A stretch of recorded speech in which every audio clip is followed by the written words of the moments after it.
Hey,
what's going on?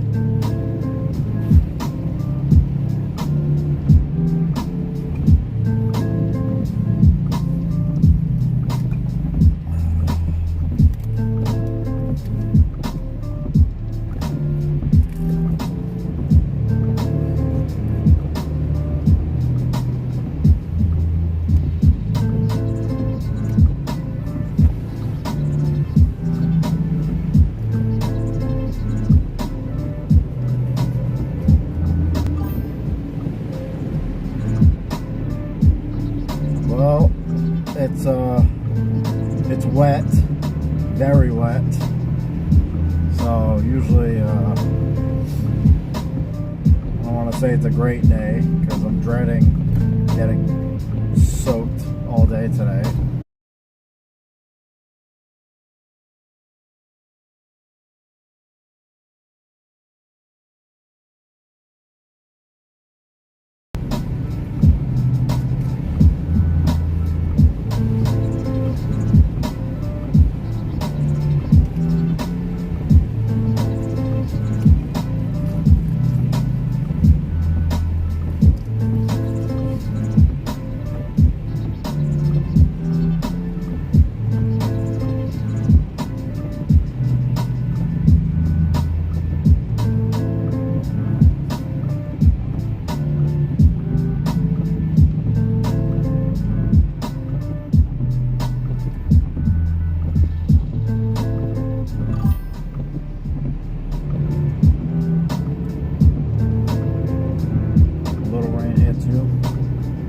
Yeah, it seems like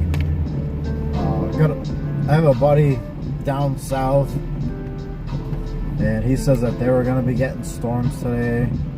So sounds like there's going to be a big storm cloud somewhere out in the ocean that's kind of reaching everybody. But I know we're supposed to get thunderstorms later today.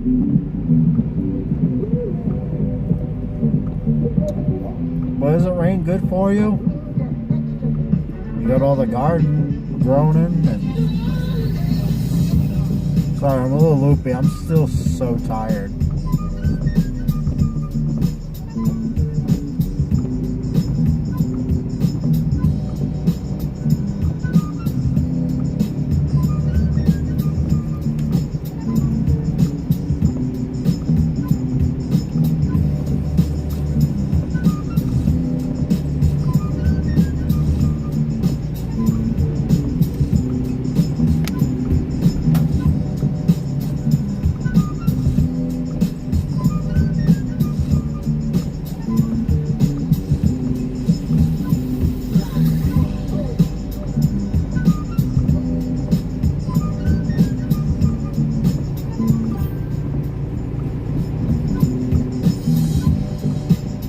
Yeah, and I woke up late.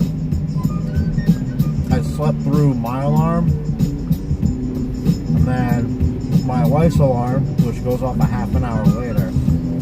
So I was already running an hour behind.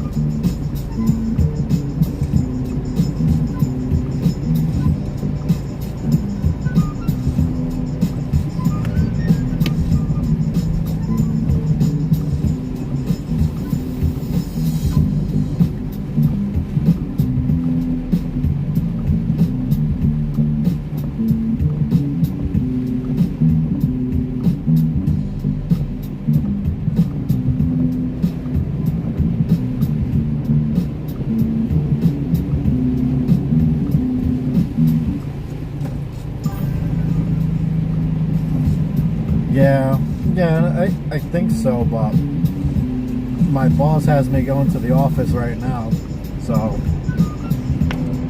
we're gonna see what he says. He didn't even give me a call yet.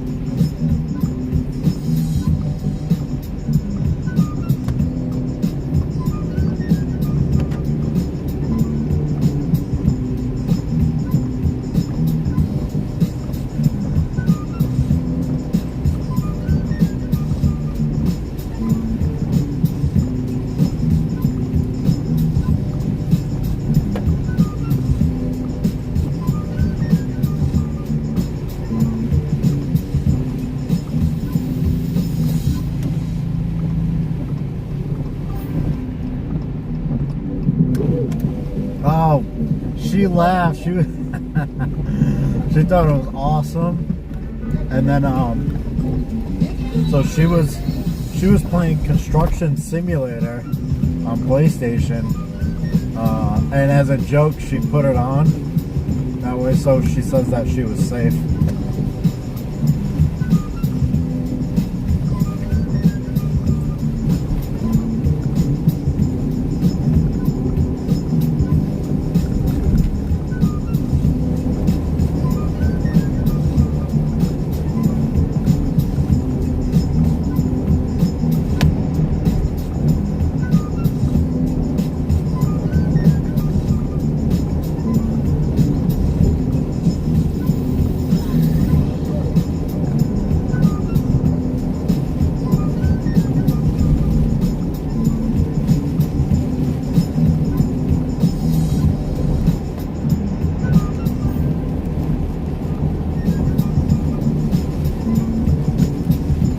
Yeah, well, no, like I said, she comes out with me every so often, so, and she does know how to operate all the levers and hook up a car, so it'll be nice to have it as a legitimate safety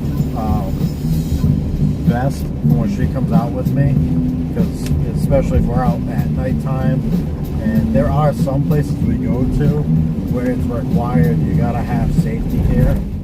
And she never had like anything reflective for her upper body, so at least she'll be able to utilize it working with me.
St. Patrick's Day is tomorrow.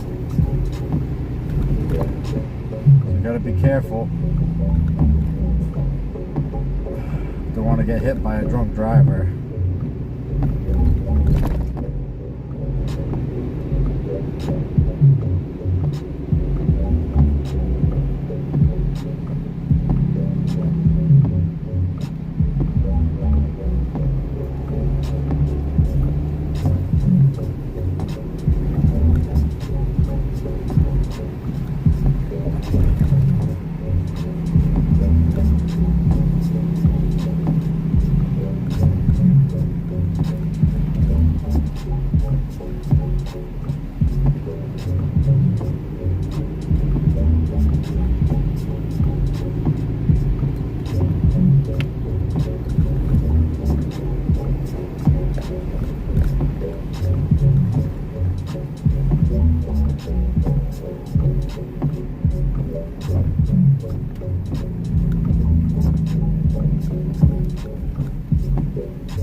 Guess we gotta go see what the boss wants.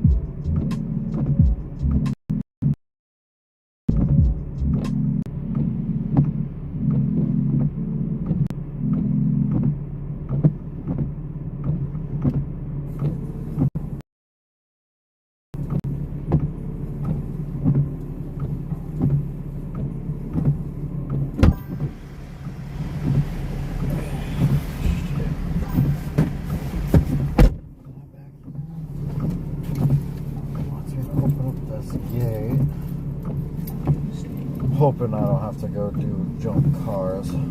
Ah, you switched platforms.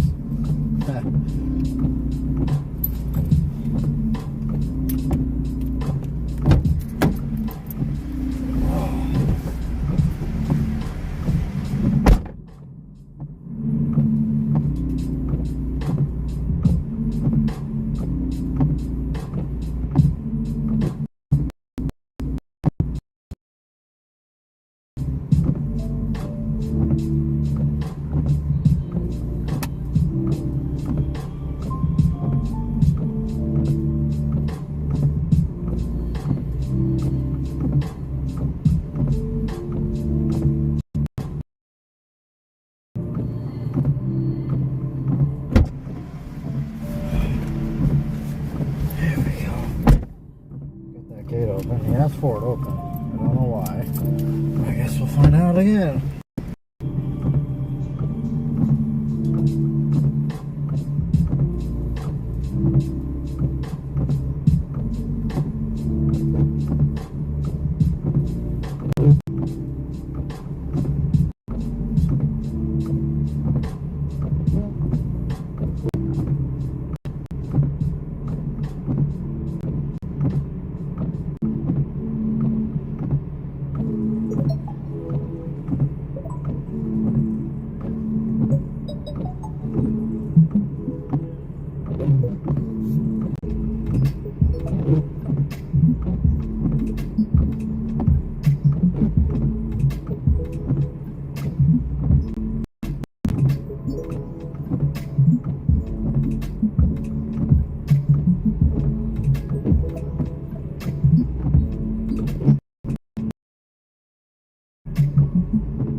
Here's just. Have you ever seen a safety vest with LED? Yes, I have. On any shirt, vest, jacket. And it strobes, or you can have it as a flashlight, or you can have one side, two patterns, so you can. And it does the other side, and they can do different patterns with it. Or my hat, you know, or something. I usually actually put it back here. But yes, I have seen the ones with the LEDs on it. The only thing is, I don't know if you've noticed, ones are yellow or green, and they get really dirty, and I don't like to wash them.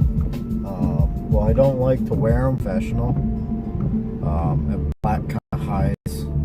I got 4 pairs of pants, so I kind of rotate those out, and hoodies and shirts, I got more than enough for like weeks.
last, I think it's about a year, he's been trying to find my YouTube page, and he finally found it.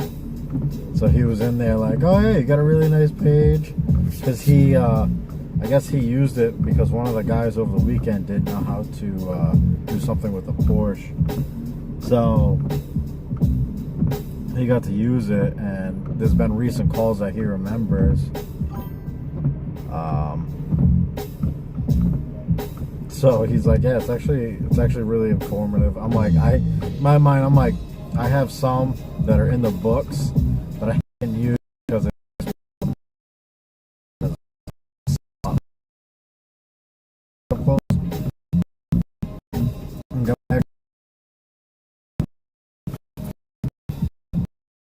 bag of extra stuff and my socks, and you know how it goes. I got it all ready. Because I think it's supposed to be heavy rain all day today. But the one thing that's nice about the rain is any oil or grease I have on the bed, it kind of washes it away. Or even like the dirt and grime on the truck.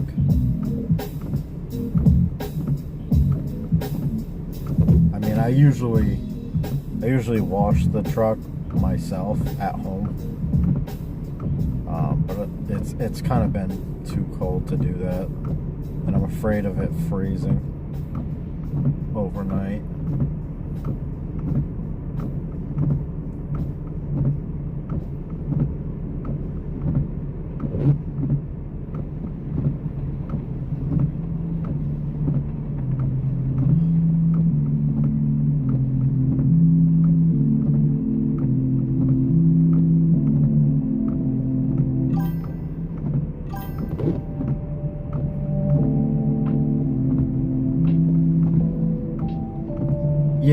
Yeah, we do a lot of cool stuff, because we have contracts with a company called Haggerty around here, which deal with classic cars or exotic cars. So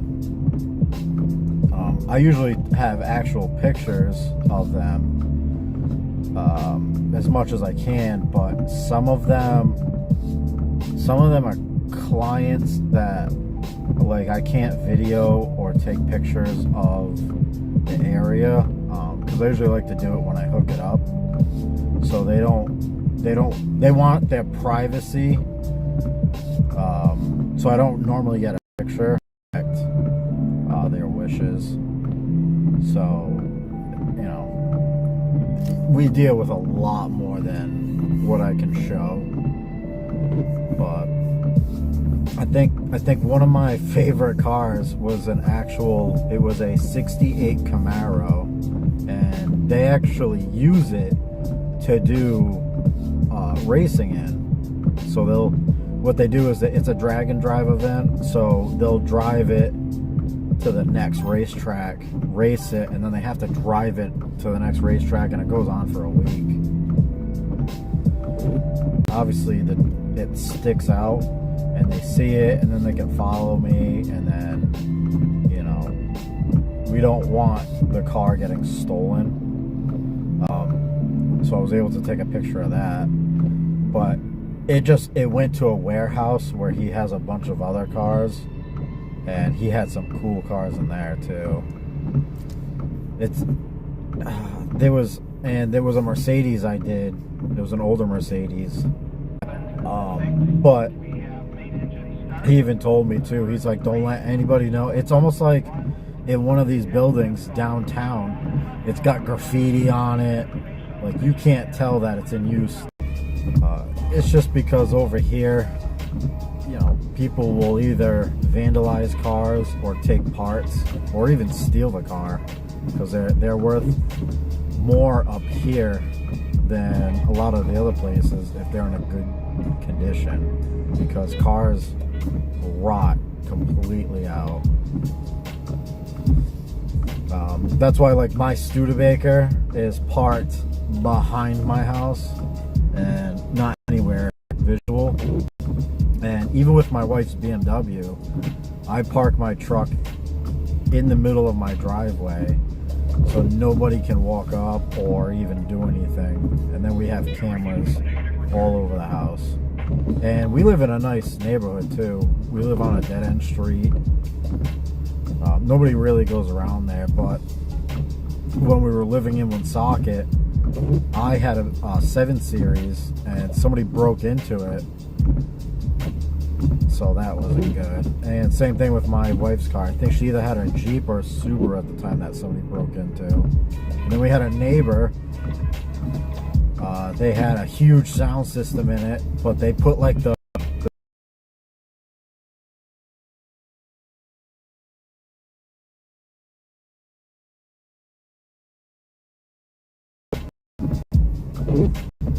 so I tried ink system.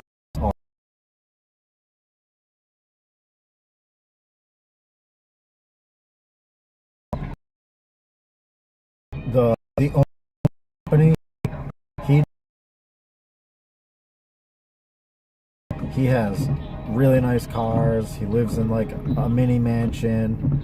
He's got all this land. It's like old farmland.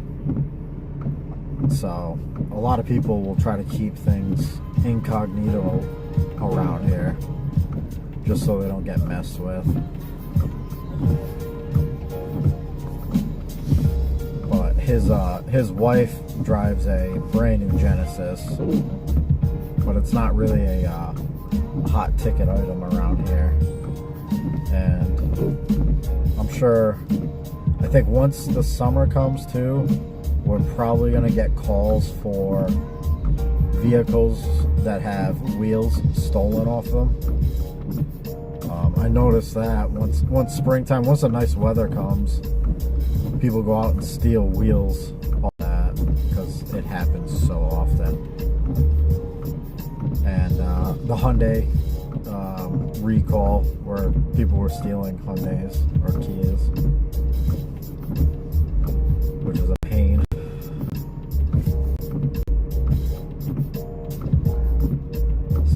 Some people.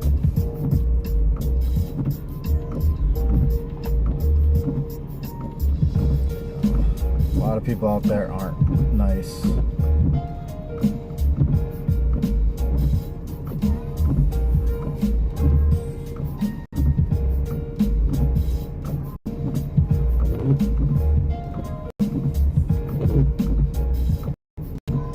I don't know if my paperwork is ready.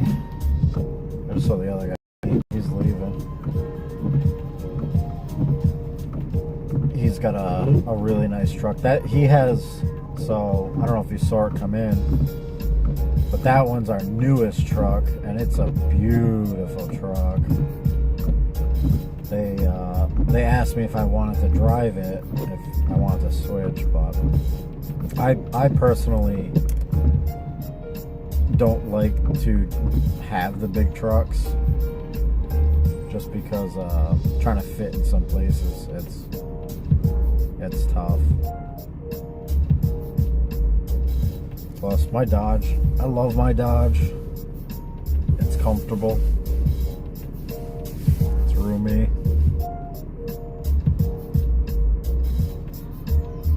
And that truck is missing a lot of interior amenities.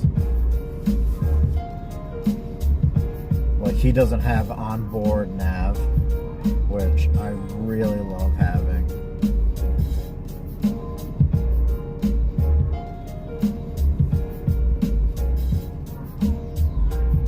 And I have all the plugins. I got climate control for both sides, the driver and the passenger.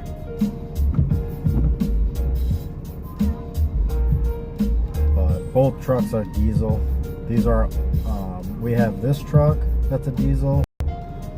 That new truck is a transmission inside the because it's easier to haul heavier vehicles. Like, I do dump beds. It's like just a bigger truck with the bed that goes up and can pour gravel or dirt or whatever. doing 2 cars at once. The gas ones, it's a little bit harder to control because the front end likes to lift up. And there he goes, new truck.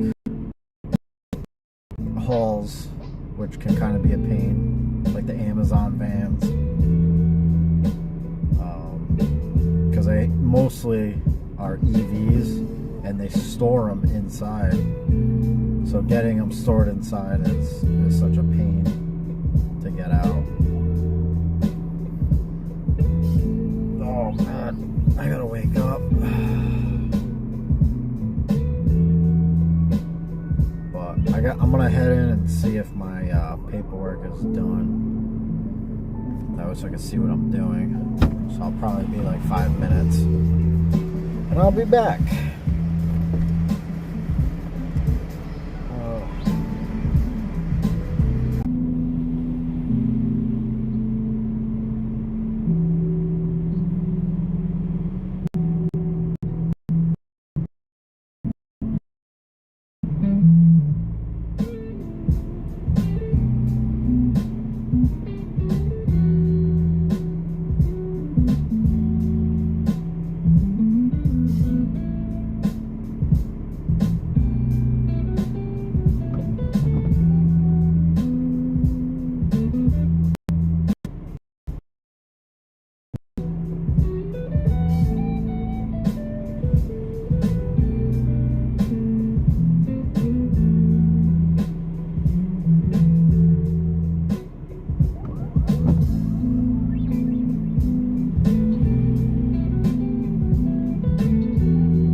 About to go get a Toyota from a shop and bring it to a dealership because it's having transmission issues. So it looks like I'll be getting wet, trying to lie down and get underneath it. Hopefully it's not in a puddle.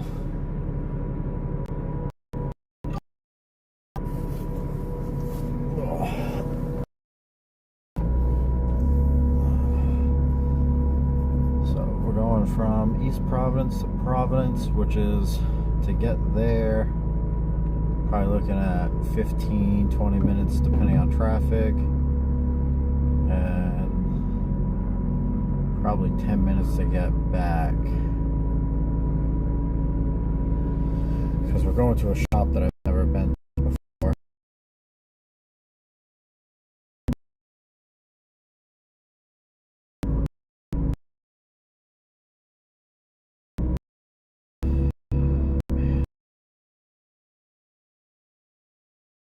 I have coffee this morning. I normally go get coffee from it, so I had to get the plus all the bumps they like to spill.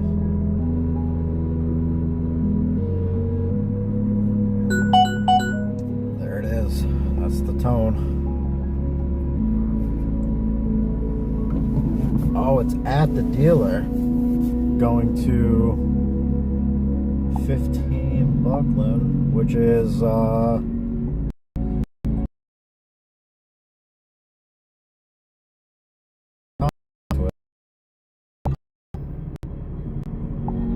it's Monday, so it's probably in a puddle. I think you're right.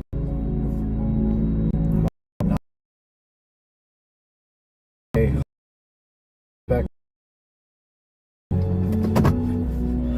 Looks like we'll be heading there right now. We'll find out. I've been lucky once. It was inside of a garage. So, yeah, there we go.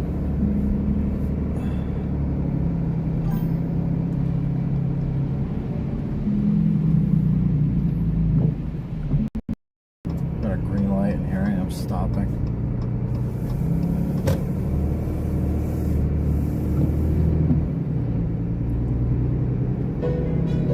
Oh, look at the traffic already.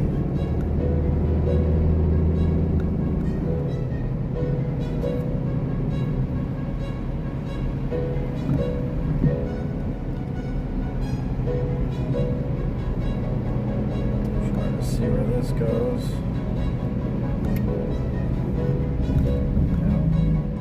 I know, you want to move over.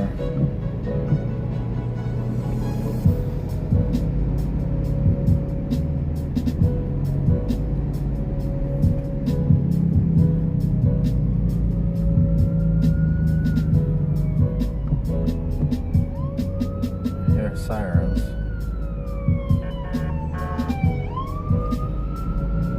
There it goes.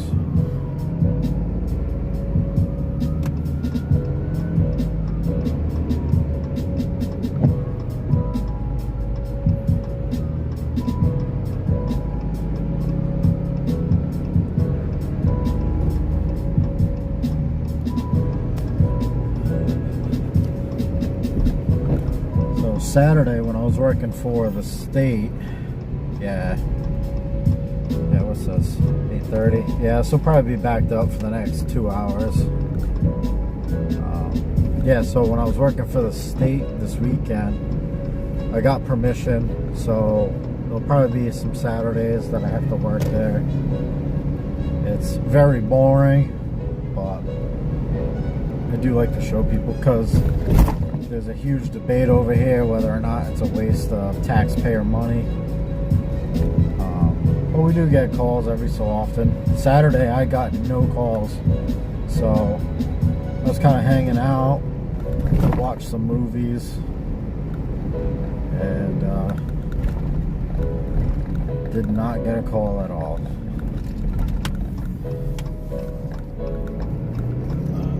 Okay. So most of the traffic over here is because of the bus. The bus depot is on that street that was to the right.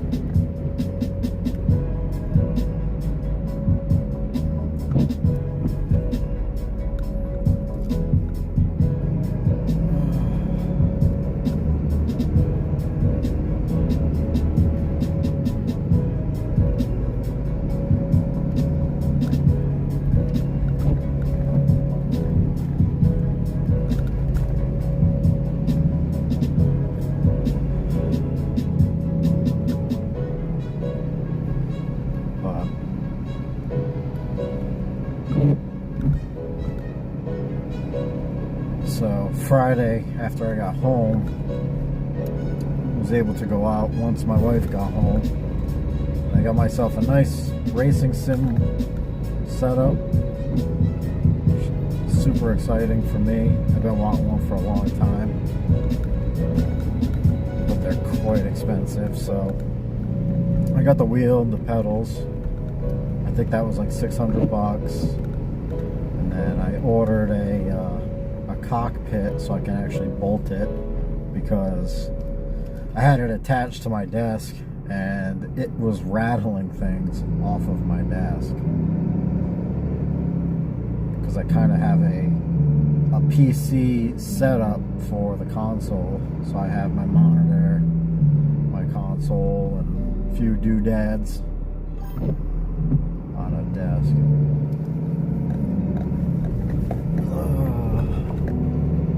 On Discord, I can add on Discord.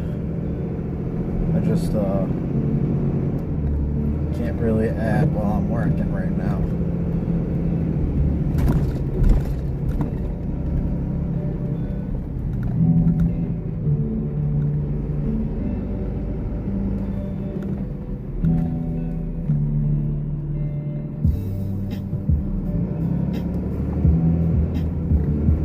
We do have a private Discord that we talk a lot of nonsense in, so that's always fun. Talk crap about work mostly.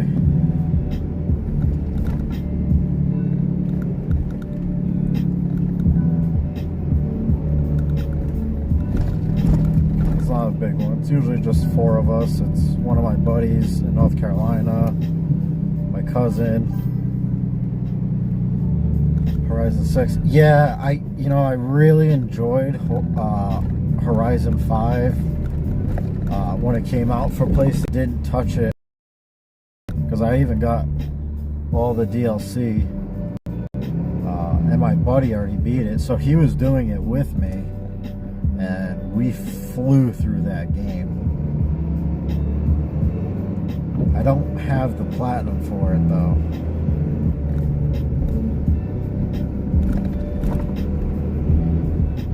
But my go-to racing game is Gran Turismo.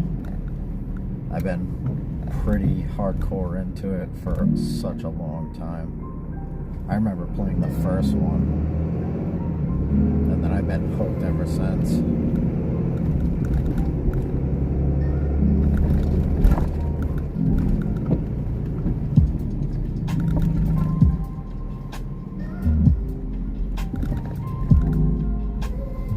I think the first game I got, I can't remember PS1 or PS2, but I distinctly remember PlayStation 3. I had gotten Fallout 3, and I played the hell out of that.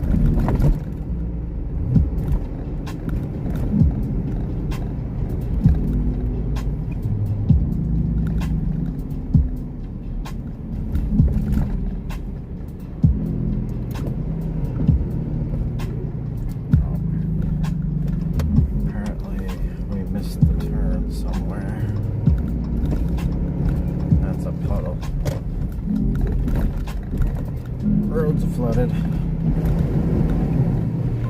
Give those cars a bath.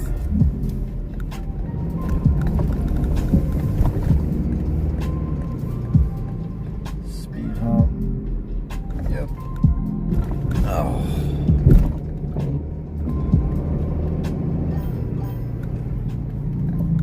'76. Yeah, I play 76.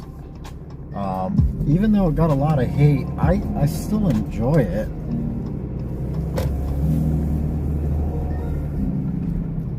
I still have a lot of legacy weapons that they don't have anymore, that they took out. So those are my prized possessions. So I always get offers on trades, but I like to be a hoarder in that game. I try to save everything.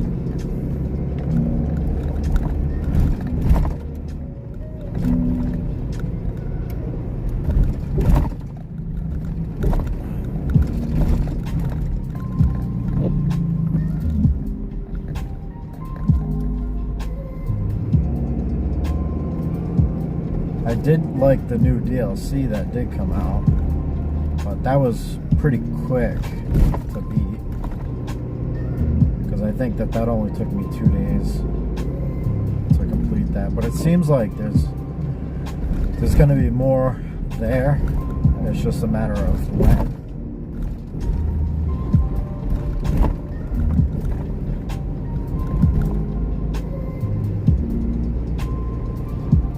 I'm also not into the PvP aspect. I like the PvE. I'm more of a casual kind of gamer now.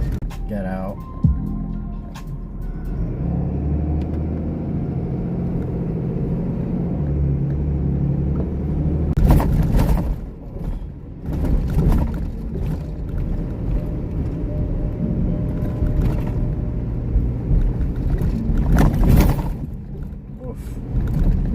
Shaky nutcrackers.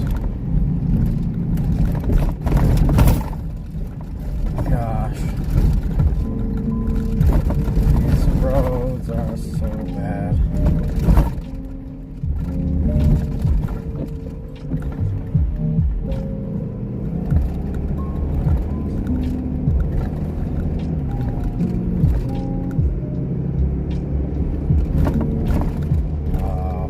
I've been to this shop before.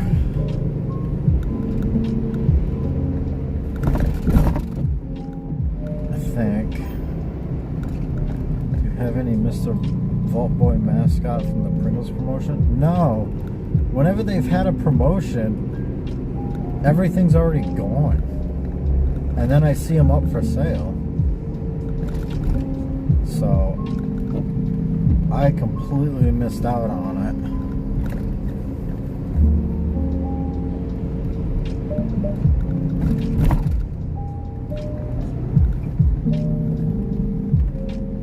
Oh, I see it. It's at someone's house.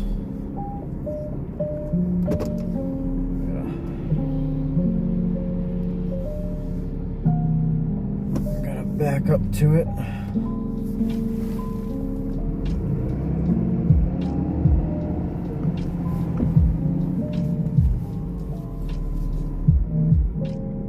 Block a lot of traffic.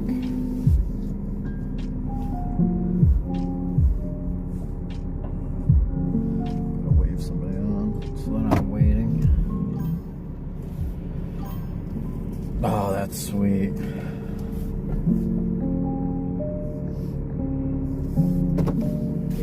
Yeah, unfortunately I miss out on a lot because I'm always working, so by the time I can go pick up like any sort of promo code.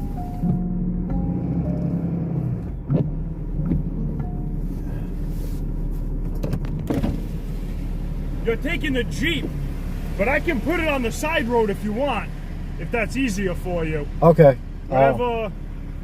Whatever you want. Yeah, I'll pull into the side road right to the right. Yeah, and I can just park along this fence on my side. Okay. All right? Perfect. Thank you. It drives. They had it down as a Toyota. Oh gosh. I gotta block traffic a lot of the times.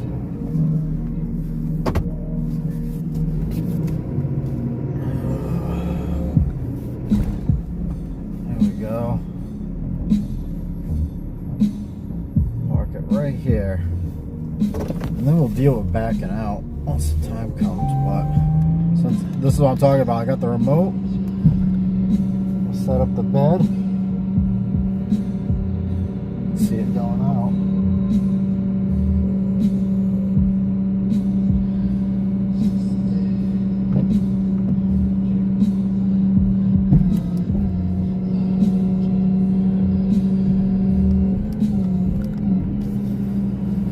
All right, let's get this one hooked up. Stay dry.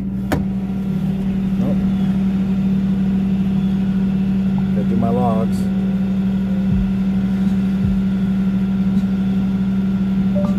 Arrived, Jeep 874. Did my logs, gotta do my pictures.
into this every moment.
Guy had two vehicles parked in his driveway. Somebody went off the road and hit both of his cars. Somehow missed the trees he has in his front yard and just clipped this one. You can see the front end, the lower part of the bumper is missing, so doesn't look too bad, and it drives. Which is not what we were told, because he also has a Toyota.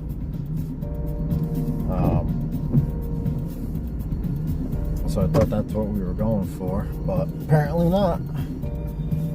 We're going for the Jeep.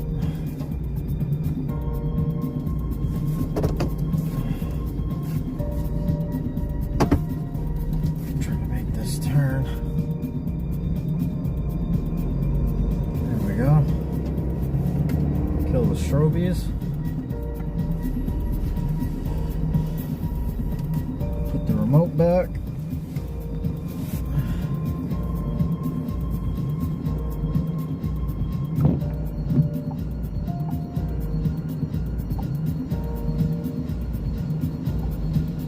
$12. That's how long it's going to take. Oh, here goes another company. That's how long it's going to take us to get there. So then we do our logs. Towing Jeep.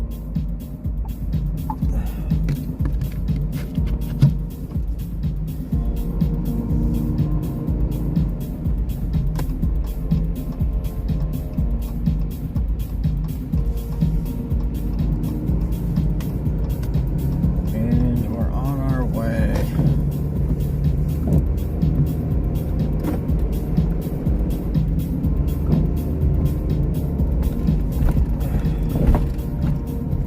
Luckily, it's not raining too hard out.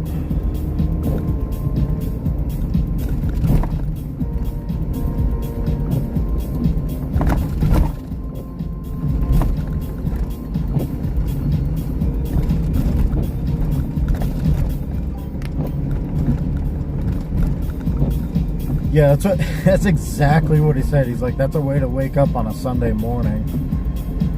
Because he also has a wooden, it's like almost like a little wooden fence just to keep the grass elevated high.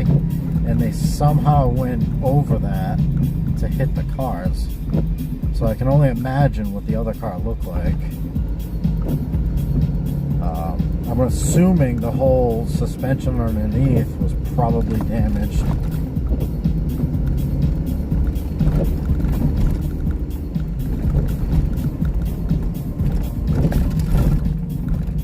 lucky for us, we had a nice easy one. And easy is good.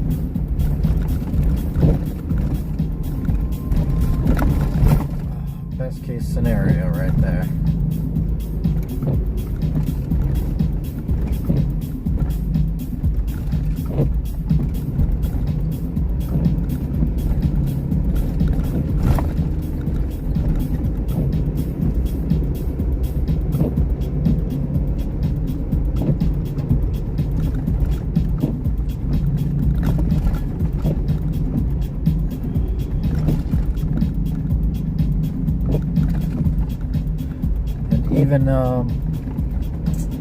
Even at our drop, it's going to be nice and easy.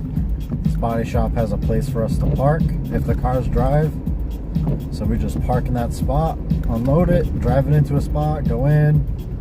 The guy's really nice. We'll take the key, probably bullshit for a minute, and then I'm out of there.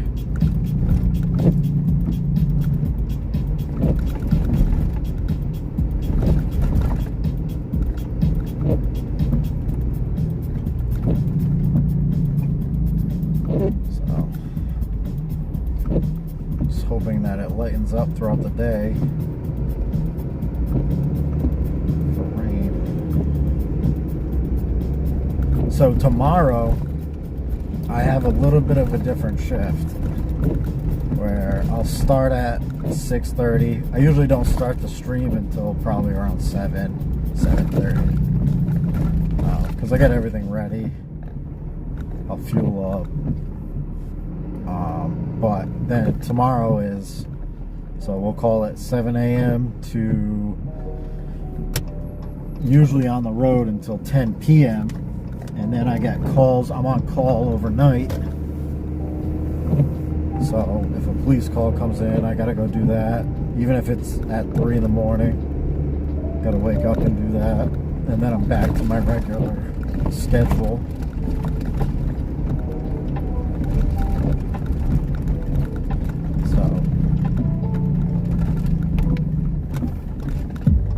See.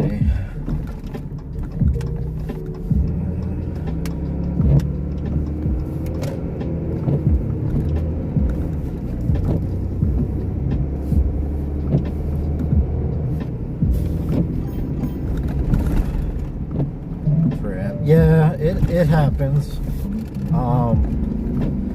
I've had one, it was probably 3 years ago. It was Father's Day. And there was a shooting, and we got the call at 4 p.m. and then we had to wait for the crime investigators to do their job. So by the time I was able to hook up the car, I think it was around 6 o'clock. So we were sitting there waiting for quite a while. If it has any dealings with crime scene investigators, they usually take a while. They gotta measure things, take pictures, you know, piece some of the puzzle together before we move anything. And then we bring the car, typically we bring the car to the police station so they can do a further investigation on the vehicle if it involves something going on with the vehicle or inside. The weird one that we had was there was one with a body in the vehicle, and all they had was crime scene came out, cleaned up the body parts, and then they told us to just take it to our impound lot. And then somebody came and actually picked up the vehicle and drove it away.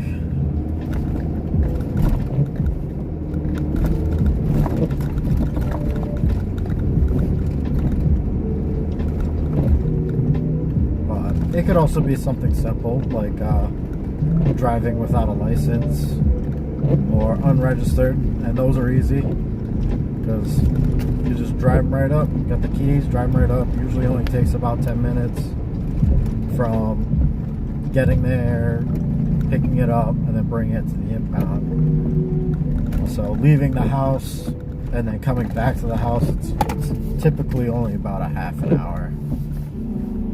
and then you can head right back into sleep, which is nice. Oh, I dropped the key for the Jeep.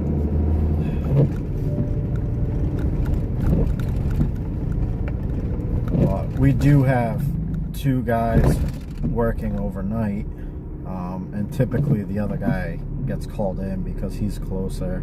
He lives in the city, so as long as he's not doing another call, he'll end up doing it, because he also starts later, I think around 10 or 11. What's the deal with all the stickers on the license plate? Oh, that's registration. So that shows that you paid your vehicle taxes, and it shows that it's legit to be on the road. And you have to, depending if it's a commercial or passenger car. Passenger cars are typically a 2-year renewal, and a truck like this is once a year. So it will have the month and the year that it expires, and that's sometimes what we get a police call for, because you know, it could be 3 years old and it's not supposed to be on the road, because typically around here car insurance won't cover anything that's not registered that's that old. I actually have one that I gotta put on my truck because mine expires this month, and they always expire at the end of the month. Here it goes, the fucking stupid stream ball.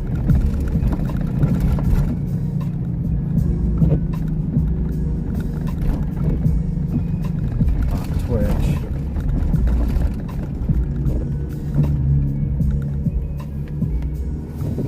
Show you behind it. So while we're at the red light, so these are the stickers that you get.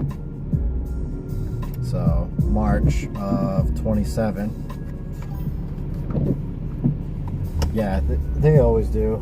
Even on my private account that I usually use for gaming, there's always the people that are like, oh, I can make art for you, and I only charge, you know, $30,000 to make you a banner. And I'm like, I don't want to spend money on that. I just do this to have fun and document a lot of the stuff. Like I said, I you know, I want to look back and see what I've done when I'm 60 years old and not doing this anymore. And plus, like my boss was saying, he found the YouTube channel, and he used it on Sunday for another guy to jumpstart a Porsche, because apparently I'm the only one that knows how to, and the only reason is I worked on them a lot, so I know exactly how to do them.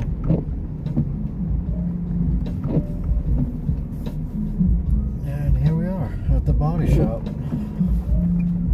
They got all their cars that are done lined up. So we're gonna go put it in the lot that is freed up. Now you know the drill. Gotta do our logs. Destination arrival XAB 877. So that shows my mileage and where I am, just in case something ever happens. So get this unloaded very quickly, and we got another one. Oh, this is the Tacoma with the transmission issue. So let's get this done.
Yeah, I mean, I like showing what goes on,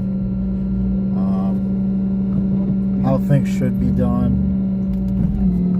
You know, like when we drop off the vehicles, going in, checking in, giving them the key, letting them know what's going on. Because a lot of tow companies around here, they just bring the car, dump the car, leave the key in it, and then the shop doesn't even know that it's there.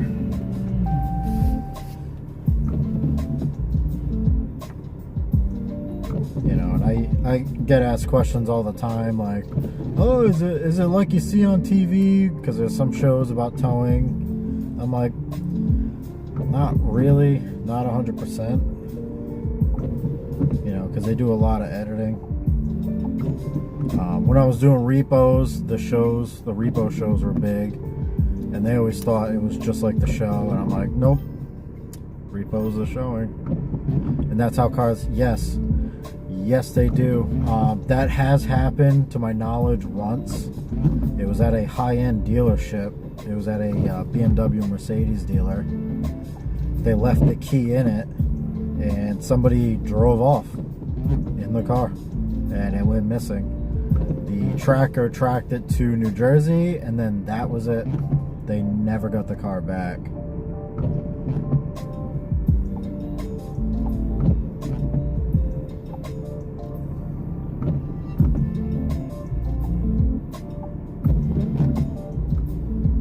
Do the logs. Completed.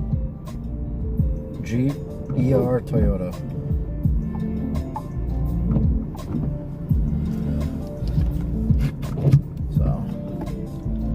Try to avoid that as much as I can. Plus, you know, it's personable.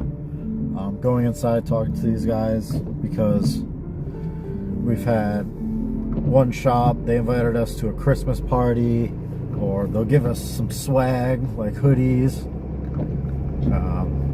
You know, if you ever need, like a body shop, if you ever needed something done, they'll usually just do it for you, especially if like you need something painted quick.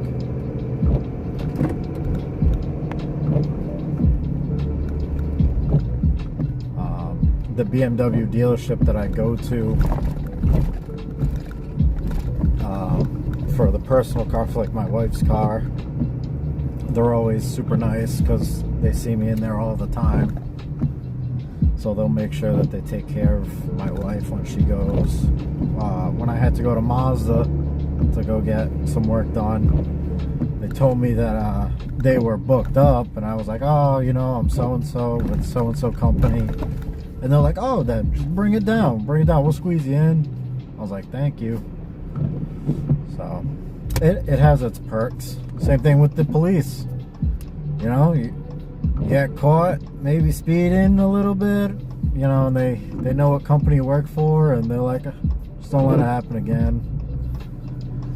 So as long as you're nice to them, they return the favor big time.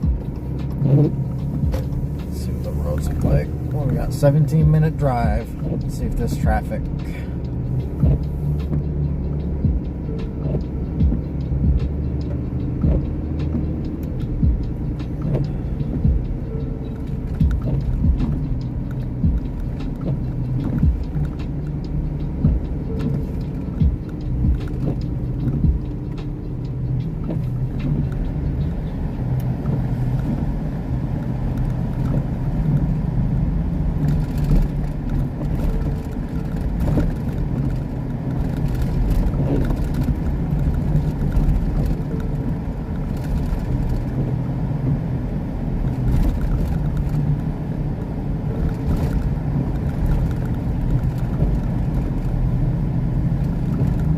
The other part too is wind of that gets back to my boss on how I handle things, and you know, you get thrown a little bit of a bonus because it makes the company look good.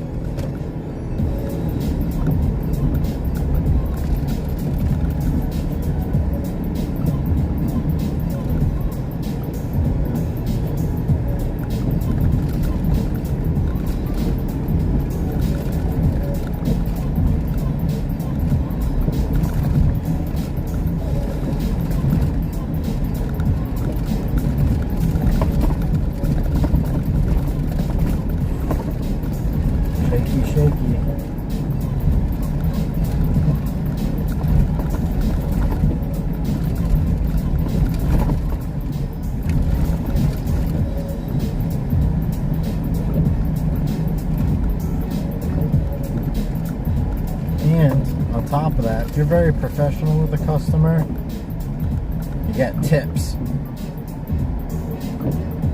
which is nice. Yeah, especially with somebody with a high-end vehicle, they know you know what you're doing, and they appreciate you taking good care of their vehicle. But in all honesty, I take care of every vehicle as if it was all the same.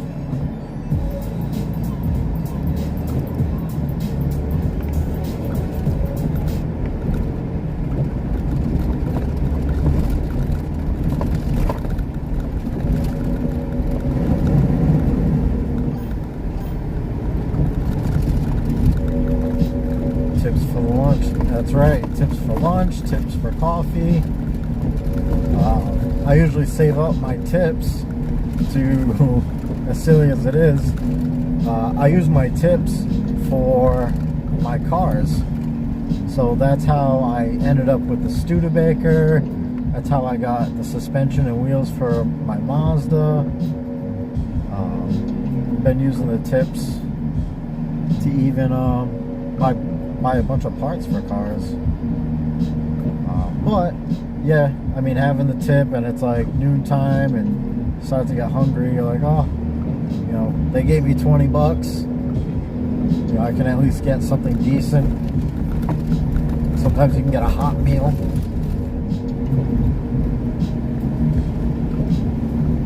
Or snacks. The biggest tip I ever got was $100 bucks. So that little light that I got, that's what I bought. Yeah, tips have kind of slowed down, but around the holidays like Christmas, you'll get a lot more. You know, everybody feels, oh, they're in the giving mood. So you could easily rake in $300 a week just in tips. You know, and people don't have to. But I always appreciate it. Big time, you know, give them a big thanks.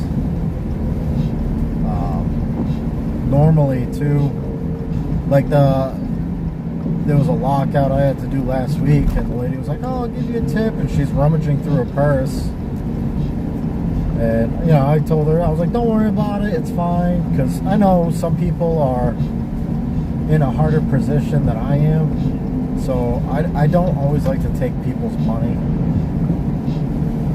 You know, I'm just, I don't know, it makes me feel bad, and it's awkward. Like, even when people are willing to give me $3, it's greatly appreciated as if it was $50 or $100. You know, like you said, it could be used for lunch, and if it's like $3 or $5, I'll go get a coffee because usually I need it. Usually so tired.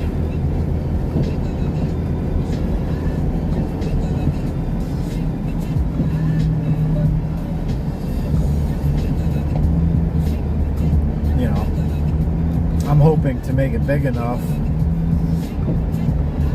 to the point where I can actually start using my tips to pay for people that need a tow but don't have the money, because a tow can be very expensive if you're paying out of pocket.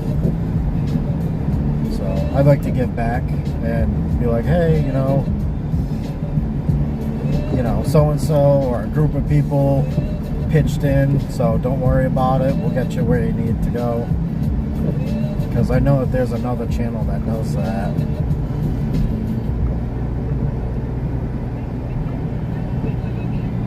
Yeah, because people fall on hard times all the time. I have,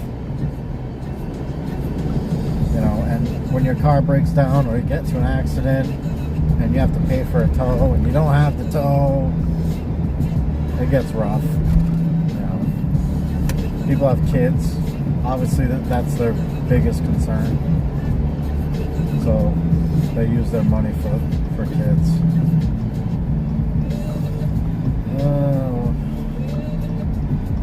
like we have possibly an accident up here, so we're gonna give them plenty of room to work. Looks like a breakdown.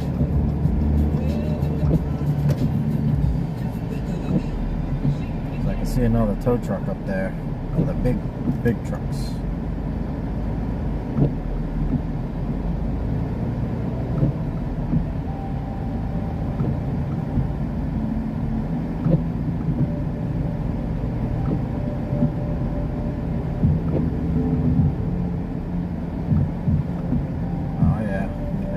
Got it hooked up.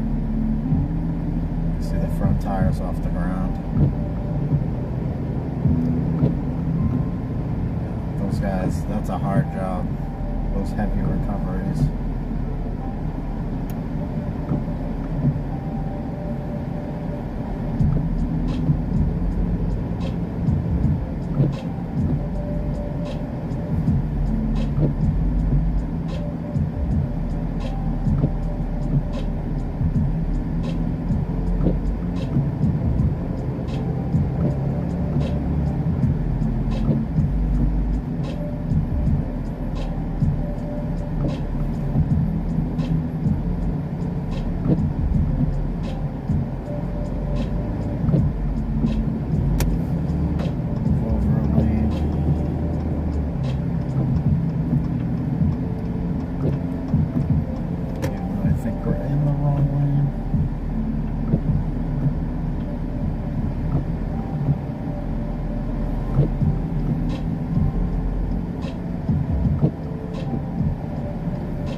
Bit of traffic, about 10 minutes to get there. It's not too bad.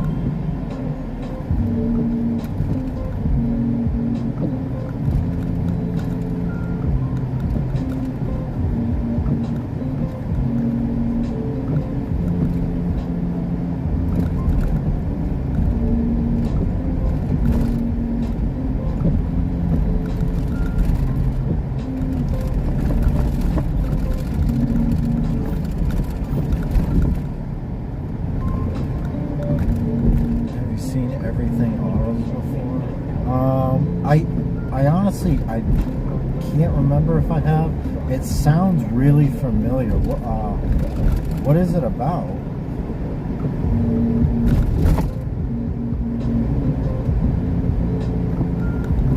Is that the towing company in I think it's Tennessee?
right. Yeah. Yes, I do watch them from time to time. Their videos are really good to show what the towing industry is like. I think down there it's a little bit more extreme on what they deal with. But I know, like, he's done it where he takes his donations and pays for tows that people can't afford. But he also deals with a lot of bad people too. And I know recently they had like the big car show down there where it was a huge problem. Me and a buddy wanted to go down there for that car show. We actually saw that video and decided against it, that we're probably never gonna go. But yeah, I mean, they're spot on what you gotta deal with. So they do a really good job. I would like to shoot the way that they do, because they make it like a TV show. But unfortunately, I work by myself, so I don't have anybody to do editing or shoot different POVs. So it's really difficult for me to do that. Like, I know he has his son working for him, he's got his wife working for him, he's got a few other people, so they can take the time to edit it.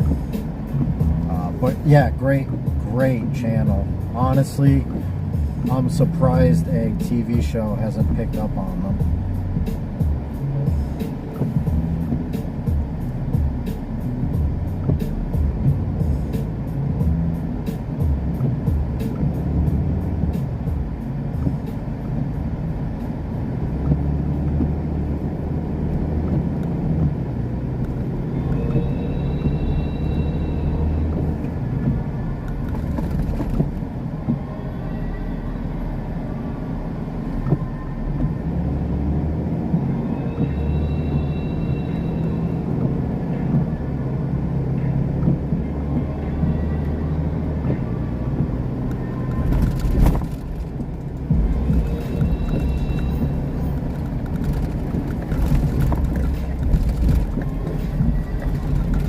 People he meets are mad and crazy. Yeah, I mean, we see it every so often, but not as much as he does. And I think it's for the fact that he does a lot of personal property tows. So you get those people that are, oh gosh, you get those people that are really upset, and to be honest, there's not much you can do about that when you're in that position.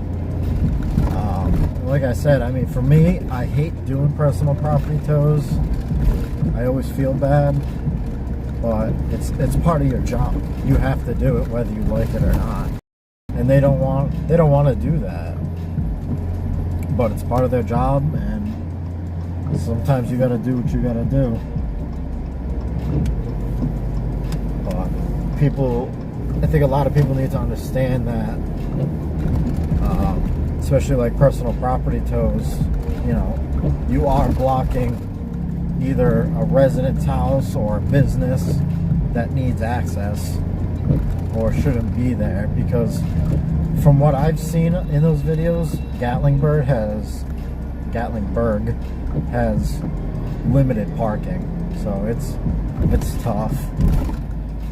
Like, you have to stay on top of that to make sure everybody is where they need to be.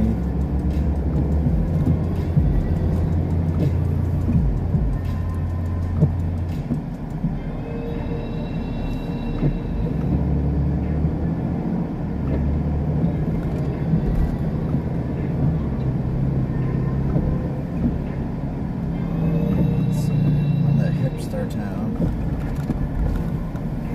This looks like it might be our Toyota color. Toyota Tacoma. Could be this one. I think it's this one. It's got the transmission issue. So what we're gonna have to do here is park off to the side, walk back, find out some tow truckers get crazy videos of pew pew. Yeah, I've not with this company, but when I was doing repossessions, I did have somebody draw a gun on me. It was kind of best case scenario. I was hooking up a car and a guy came out when I was underneath it, so I didn't hear him or see him, and he had a gun out asking me what I was doing, and I told him we were repossessing a vehicle. Come to find out though, he was a officer and it was his girlfriend's ex-husband's car and they wanted it gone. So they were cool about it, but I always say going out in the country is more dangerous with guns than it is in the city, because those people go hunting, they're out in the middle of nowhere, so they have to protect themselves. Yeah, no, it sounds a lot worse than the situation actually was. I mean, granted, if it was in a worse location, I probably would have panicked a lot more, and it was a lesson taught, be aware of your surroundings, because you never know. So let's see. The guy's running out now, so let's go meet him and see what we can do. Arrived, Toyota 885.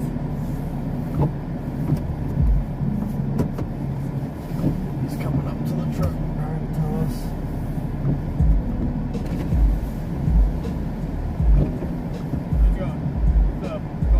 Yeah, I was just gonna move that trash can. Okay, I got it. All right, thank you.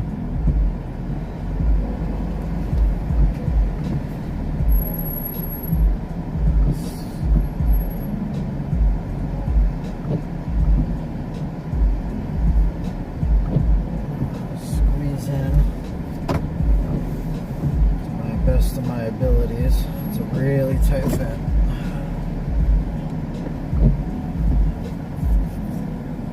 All right, let's get this one hooked up.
keys for the vehicle.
seem like a transmission issue. It seems like a brake issue.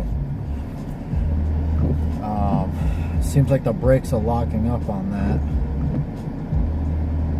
Because the right rear tire, when I was pulling it up, would not turn. So I think something either seized up or broke.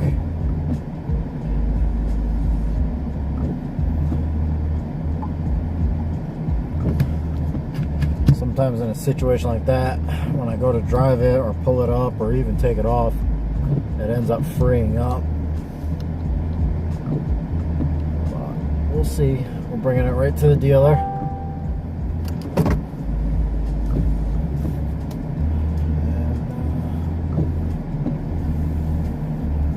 get out of here.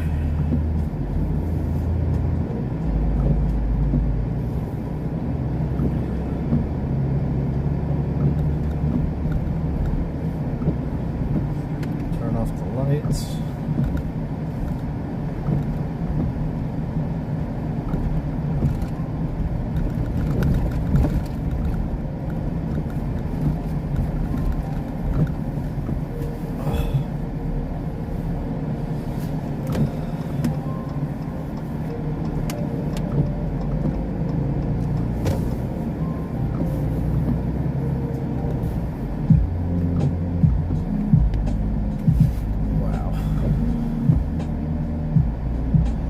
Good news for the guy anyway, because if it's just the brakes, shouldn't be that much money.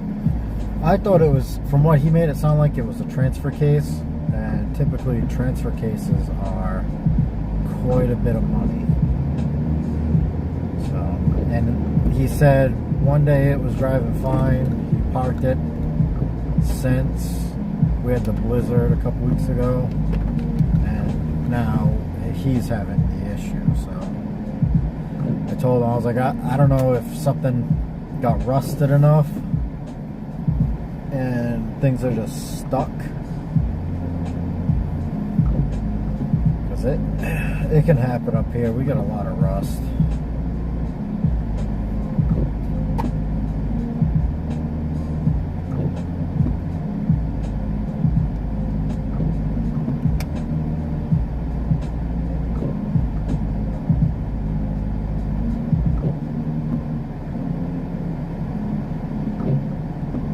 So, reading back, in Denmark, are you able to own pew-pews? Yes, we salt these roads a lot. A lot.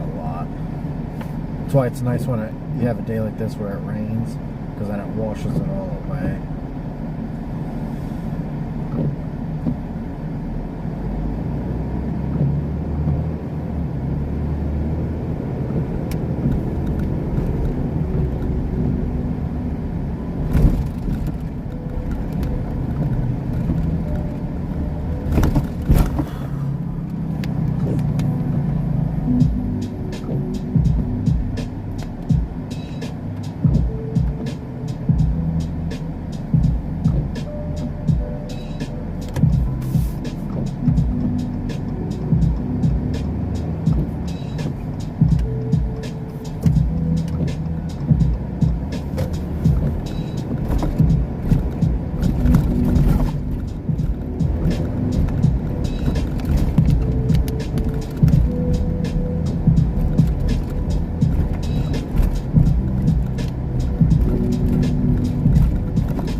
That's still cool though. I mean, at least you get to go to the range or do competitions, competitions are really cool to me. And then hunting is an experience. So at least you have that.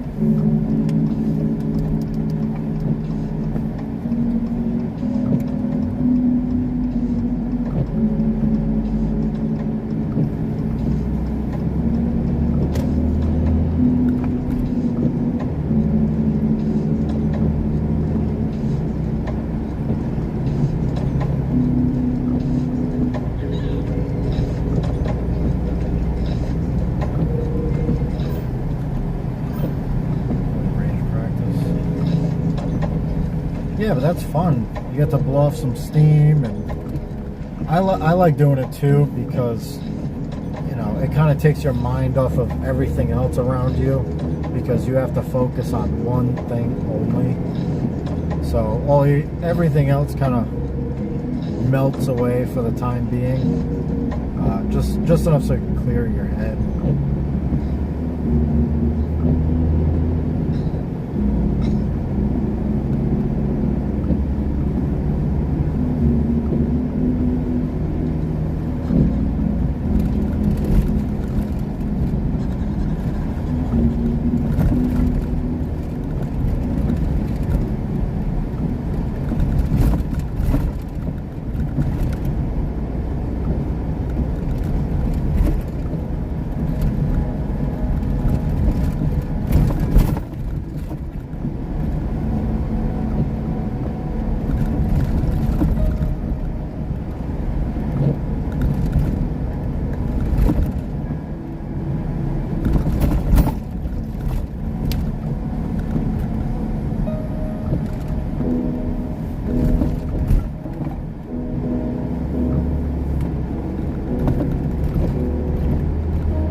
Falling down over here. I think a pen just went flying.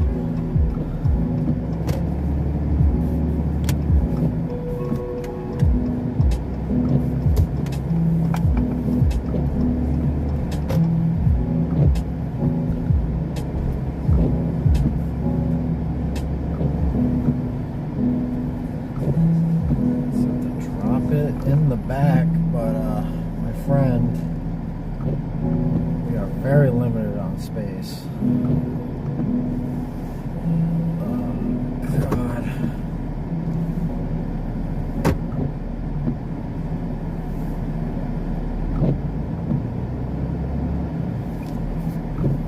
This guy makes it harder for us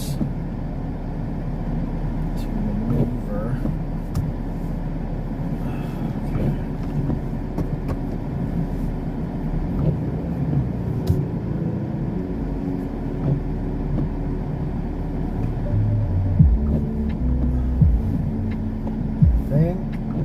I think I see a spot straight back, which would be nice.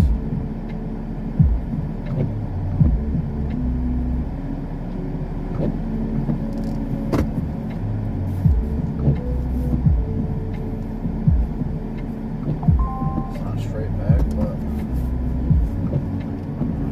do what you gotta do.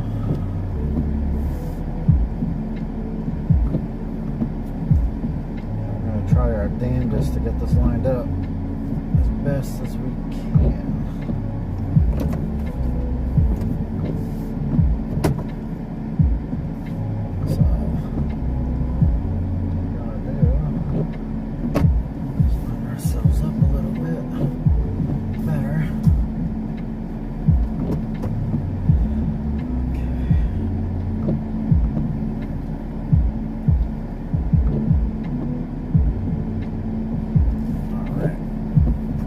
Hat.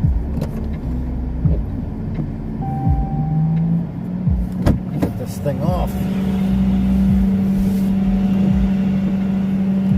Almost forgot.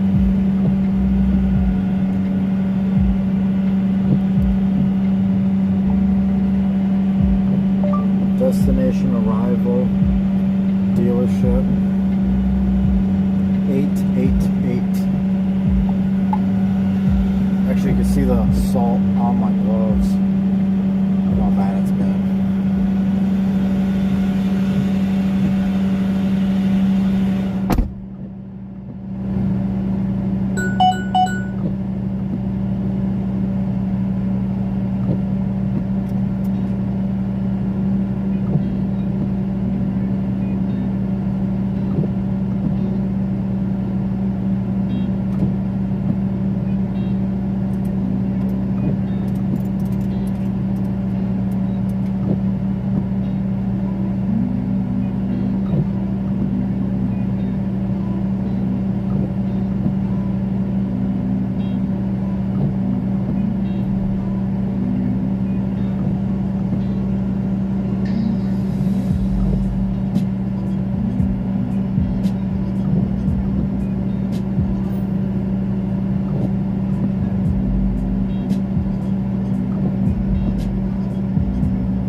cut that off.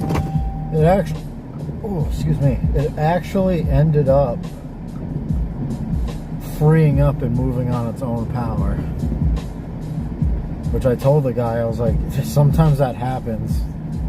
After I hook it up and everything frees up for whatever reason. And then it works fine. Which it did. Everything's wet. I think I might need my jacket on the next one.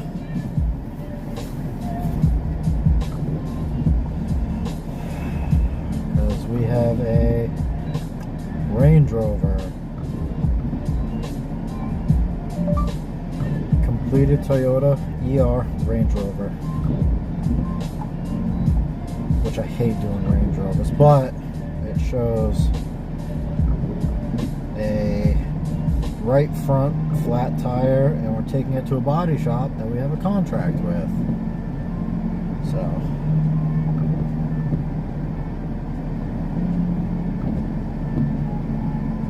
got almost a half an hour ride in this gorgeous weather. But that means a half an hour we get to stay dry.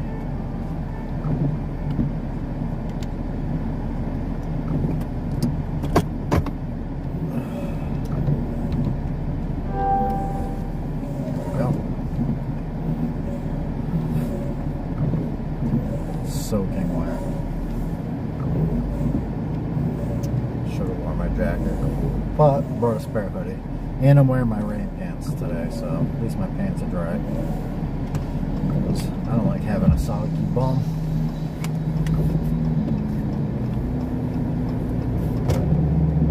Steering wheel soaked. On to the next one.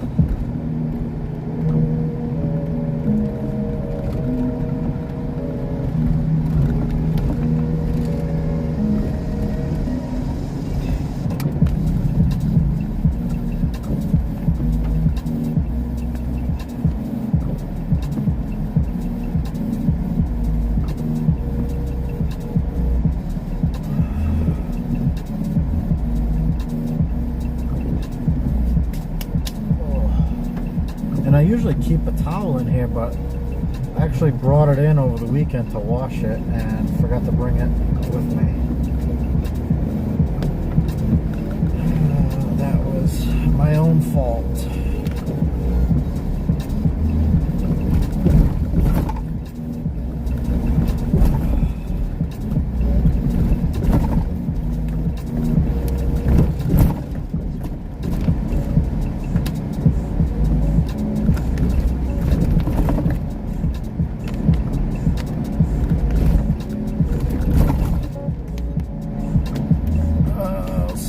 Stop. Jesus.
roads are gonna get bumpy.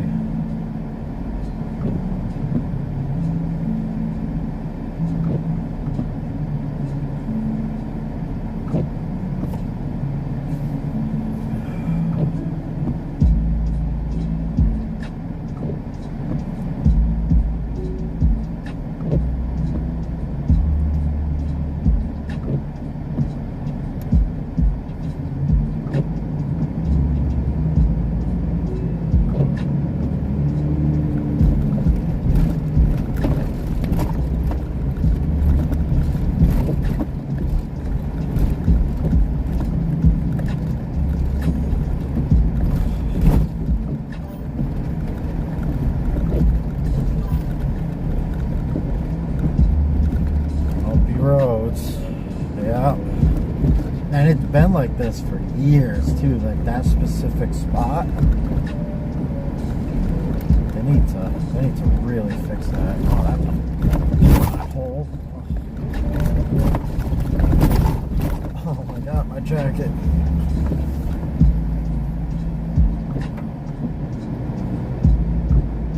Oh, nice smooth highway right now.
She was actually picking up a car from our impound lot the other day.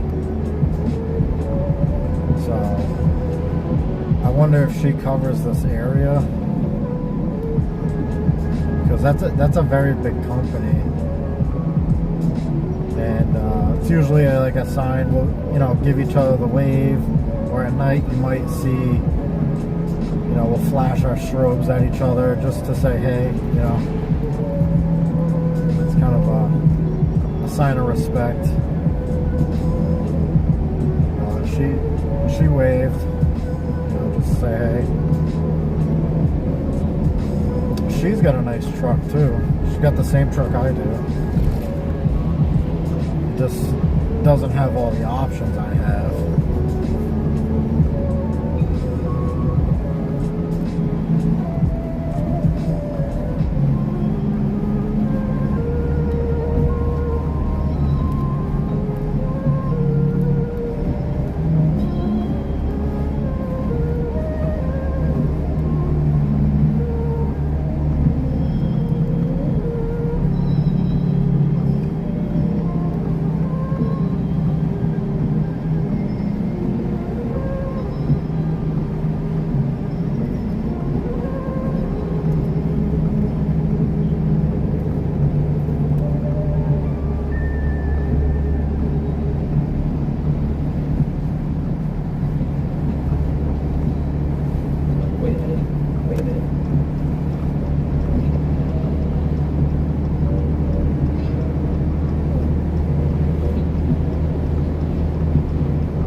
one of those days.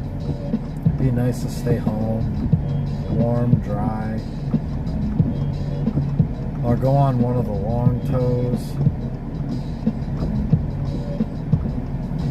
But gotta take your good days with your bad days. I mean, today's not a bad day so far. That's alright. It's just a little rain.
Yeah, well, they usually sit over here just because there are a lot of accidents. They have that turning lane right in the middle, and sometimes people aren't paying attention or they're speeding and causing accidents. So sometimes they'll just make sure everybody's okay over here.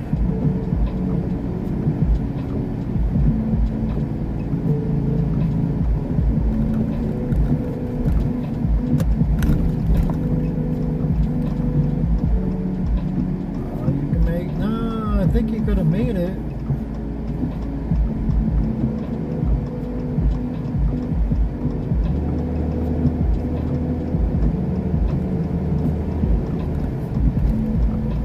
Maybe not.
These are nice roads, nice and smooth. Probably gonna speak too soon, and we're just gonna hit a huge pothole.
someone slid into that fence at some point.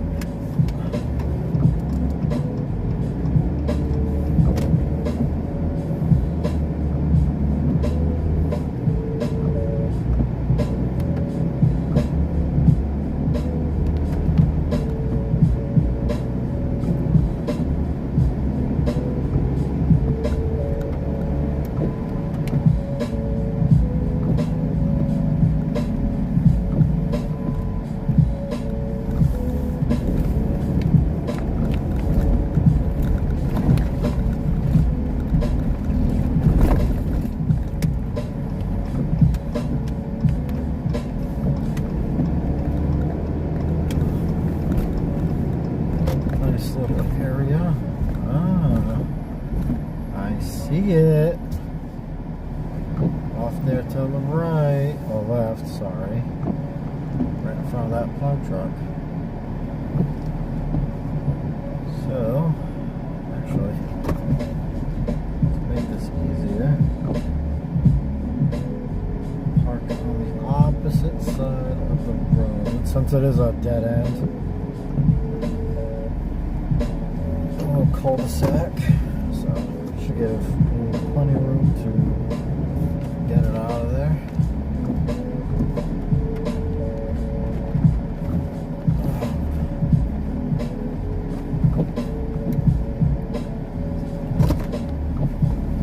I'm sure you know what we do next.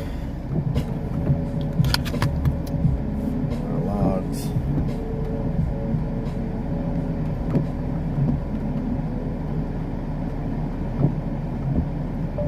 Arrived, Range Rover 903.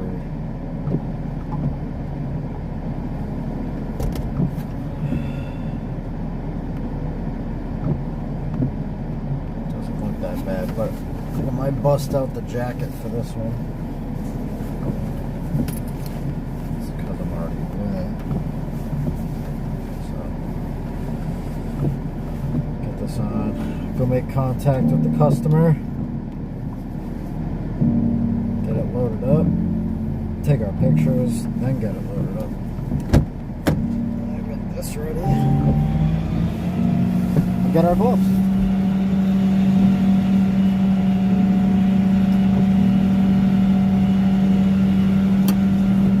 Ooh, nice dry and warm.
want to grab one thing out of my bag that I saved literally for rainy days. I don't think it's in that pocket. I'll show you what it is.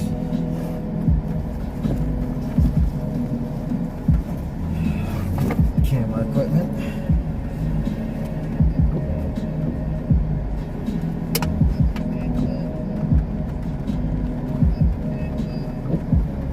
Where'd you go, you little sucker?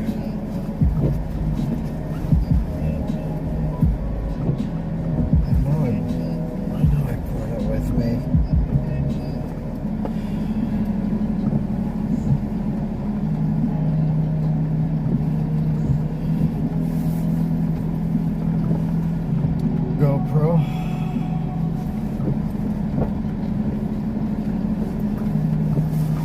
Med kit.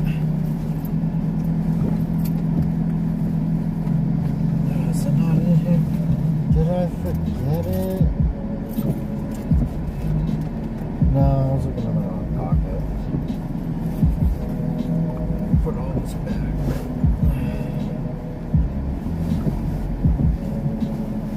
Gotta get it to squeeze in there.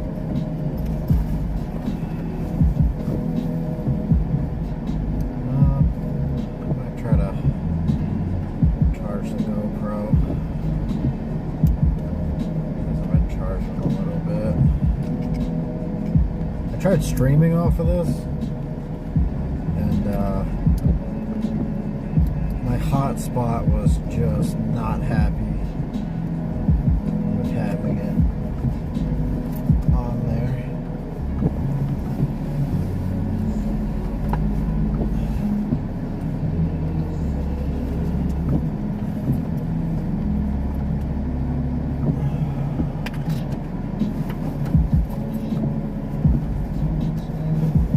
Set that back up.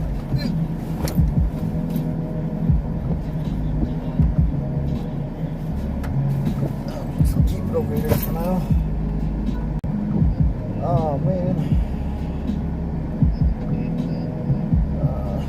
You know what?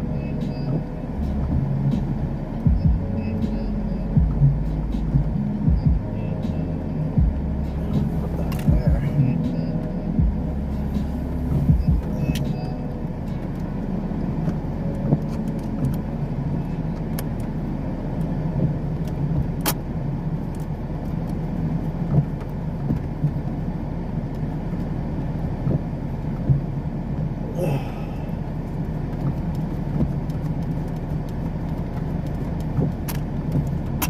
Oh, that's not gonna work. I had the riser on it. Let's grab this one.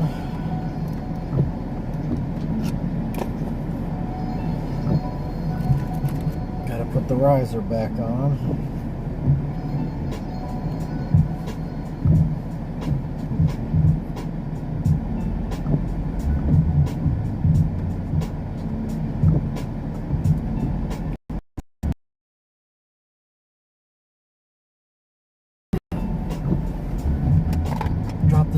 Drop my nut.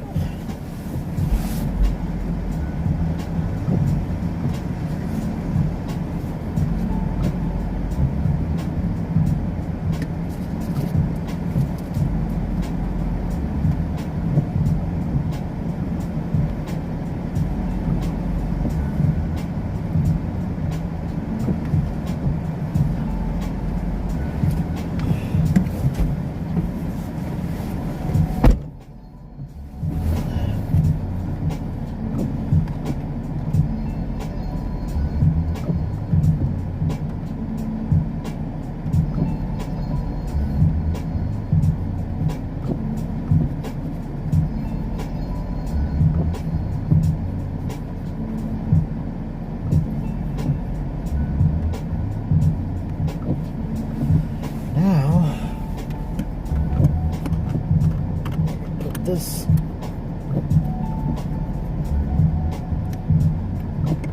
on there, and we grab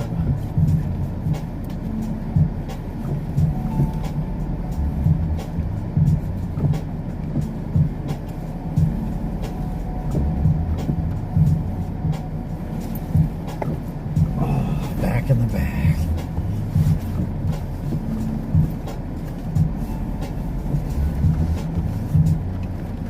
Grab a charging cable. We'll charge it up for when we need it. If we need it.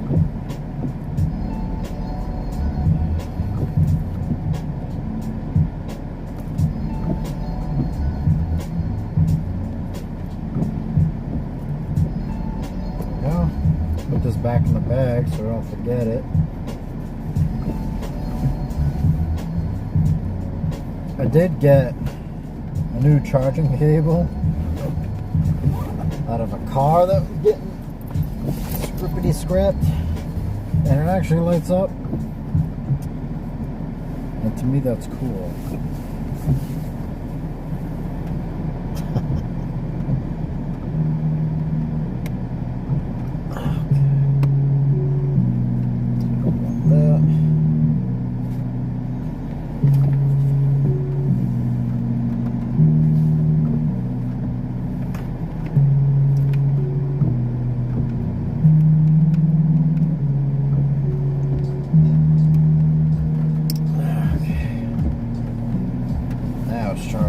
Okay, yeah.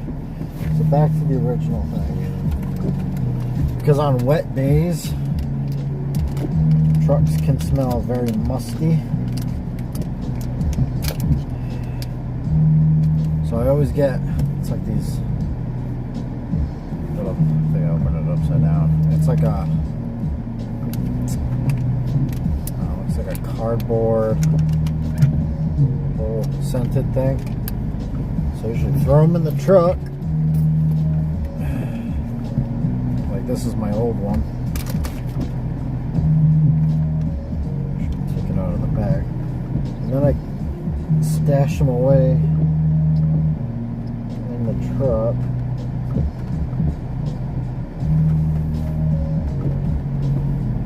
Try to keep the truck smelling good.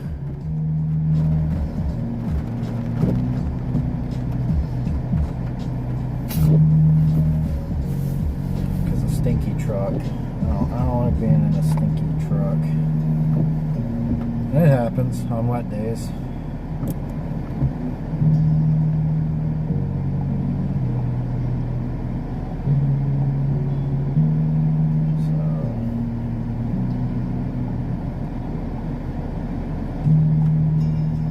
So, towing Range Rover.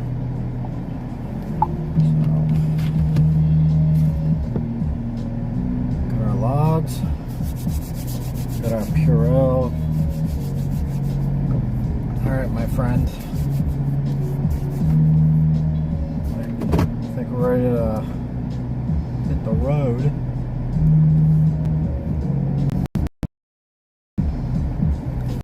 Moisture.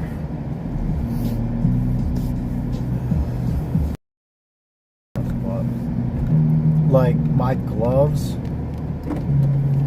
get soaking wet, and when I usually keep them under my seat so I don't accidentally kick them out onto the ground and then lose one, because I've done that so many times. They don't really get aired out that well, so they smell kind of musty for a few days. So if I stick one of those underneath the seat, it kind of absorbs the stink and releases like a pleasant smell, like a clean smell. Plus it's supposed to help with the ozone of the vehicle, and they last quite a while.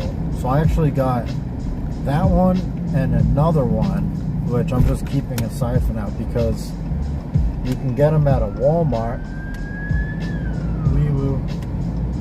You can get them at a Walmart for $1.50, and they work really well.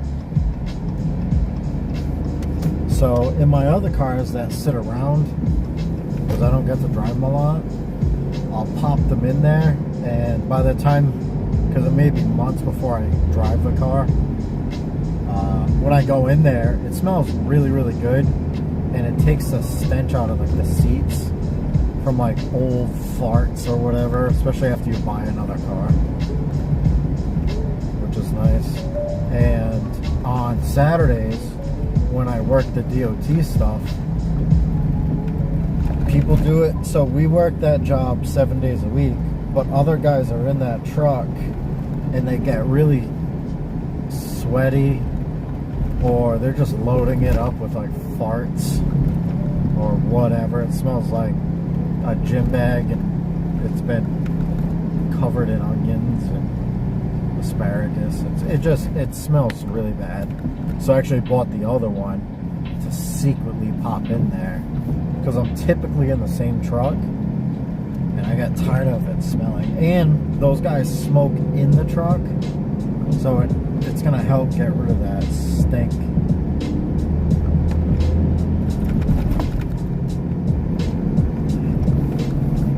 Oh, another tow, bro.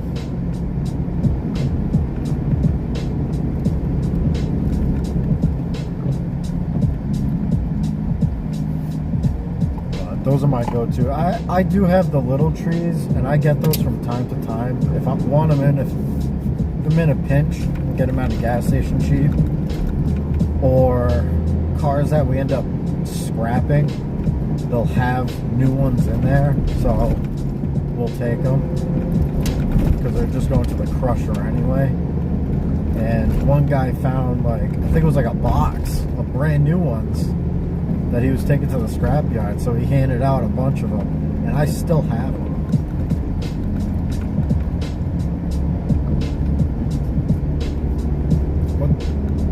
But they're really pungent, and they don't last that long, but they're good in a pinch, because sometimes you get the smelly customers.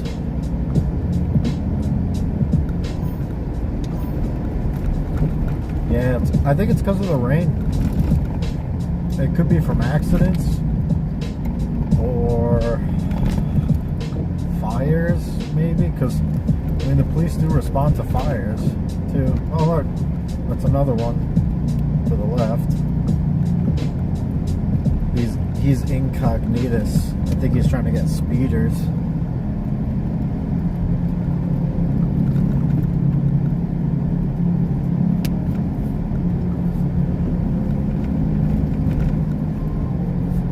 Sitting on my wet jacket.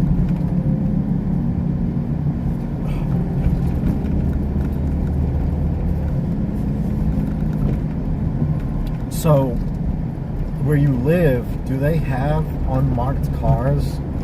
Or is every police car supposed to have like bright colors? I think it's like, is it Germany or Sweden where they have them, like, I know like London, I think. They're like really bright colored, like you can tell it's a police car.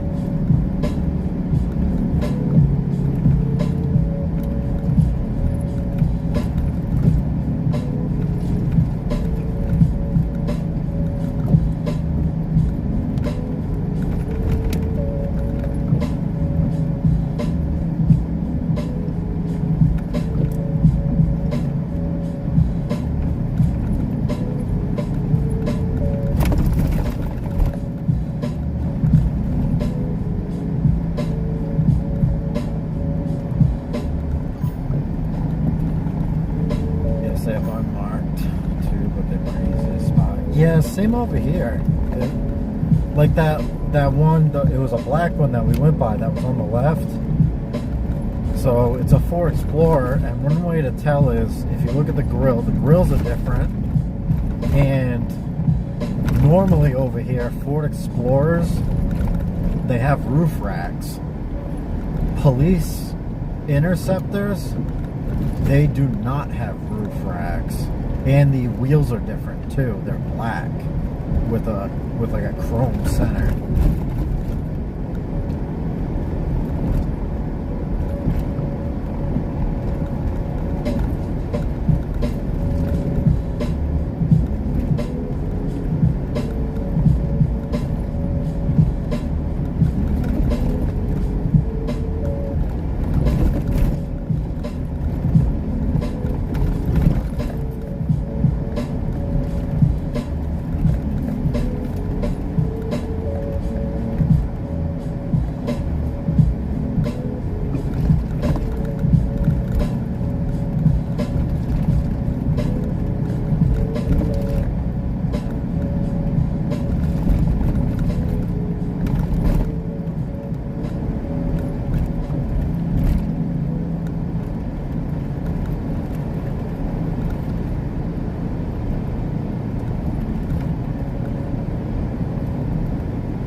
another wee woo.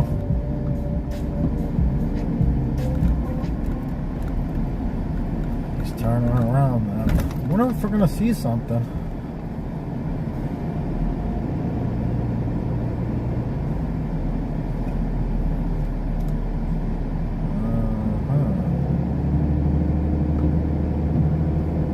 He turned off his lights.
Scambado.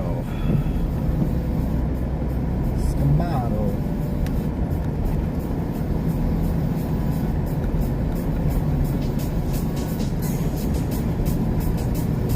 It's a fun name to say.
Go ahead. It's on a cell phone.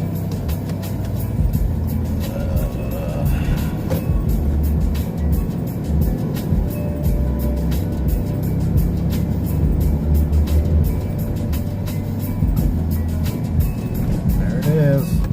Townie.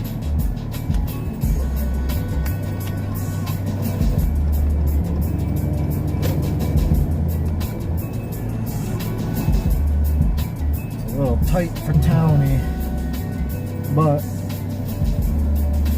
we'll go in, we'll check in.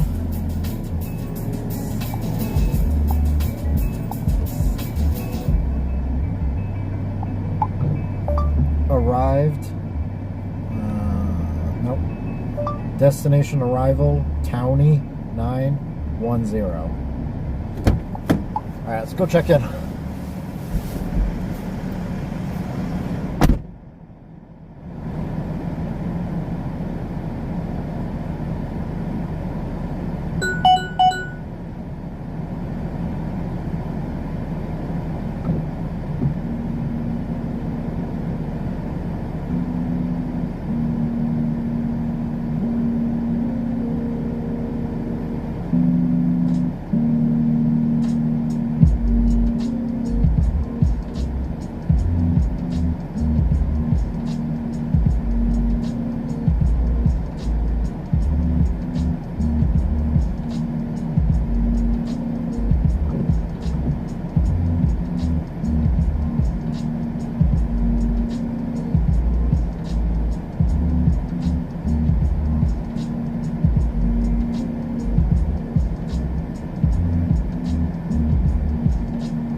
Bit of confusion. They thought I was in the wrong spot for a minute. Nobody told them that this thing was coming. So, wow. Look at all the cars back here. Gotta see where we can fit.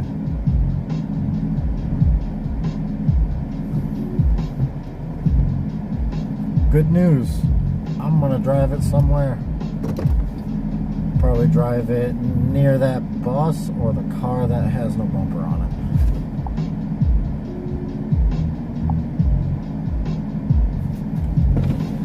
I'm gonna move this one up and put it right there. Okay, sounds good.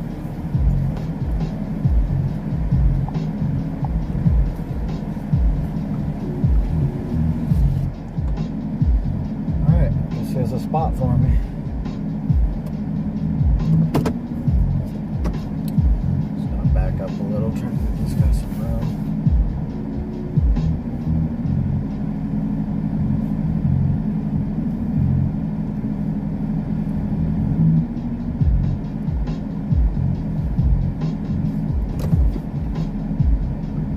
Cute little bus. Yeah, I wonder, because it looks like it's been here. I wonder if it's being converted into a camper. It has no lights on it, so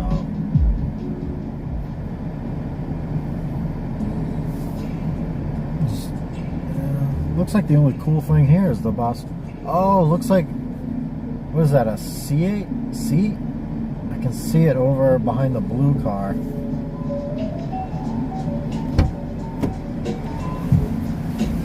What's going on?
Make a quick little short on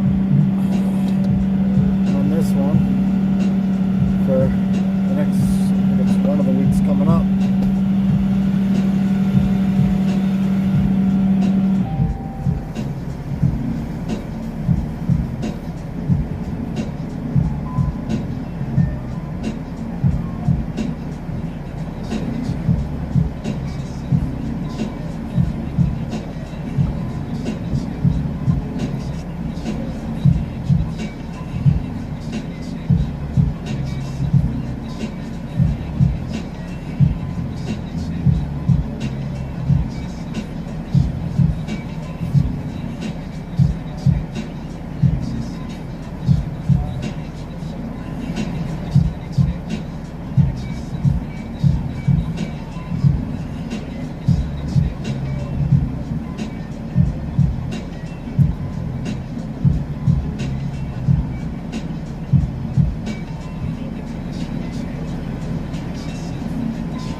Read last text message.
tricky part of backing out of here and somehow turning this thing around.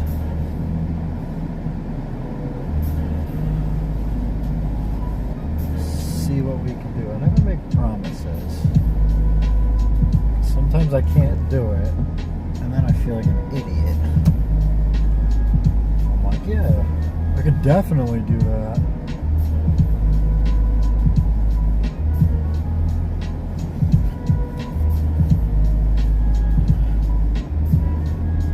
Splash. Alright, let's go hand these keys in.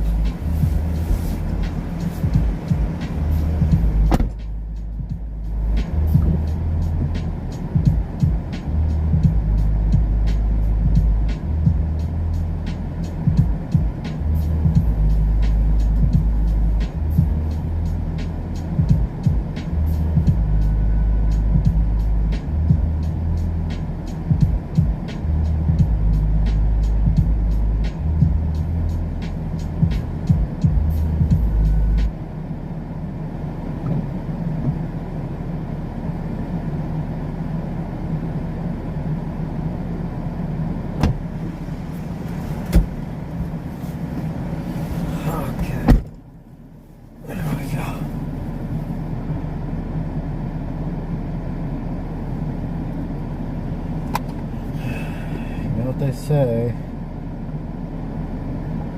we're on to the next one. Let's see what we got.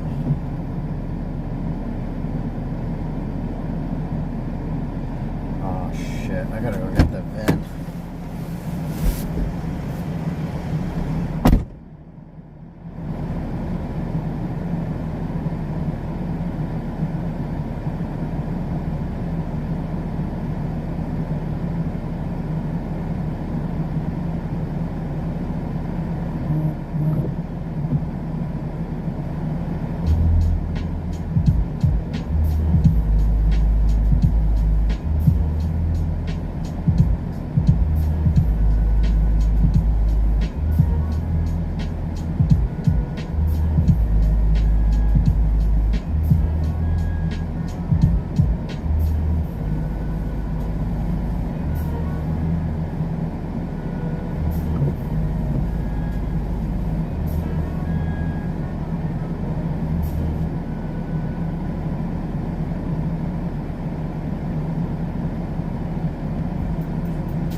Okay. So it looks like we're going back to the body shop we were just at this morning to go pick up from the body shop.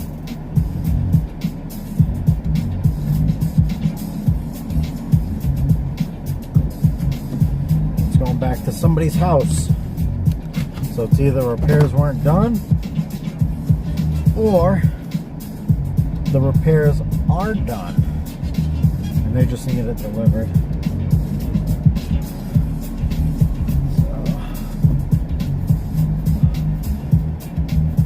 So I can't make that turn.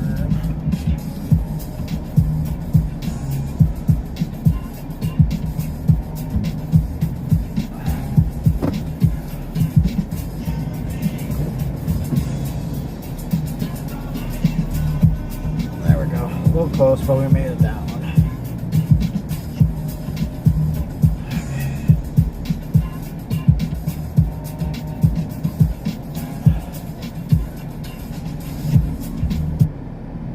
Good morning, with my night job clothes. Do you want to reply? Well, today the weather's really bad. You should be visible. Sorry, did you want to reply to that one? Yes. What's the message? Well, the weather is really bad. You should be visible. I got, well, the weather is really bad. You should be visible. Ready to send it? Yes. Okay, it's sent.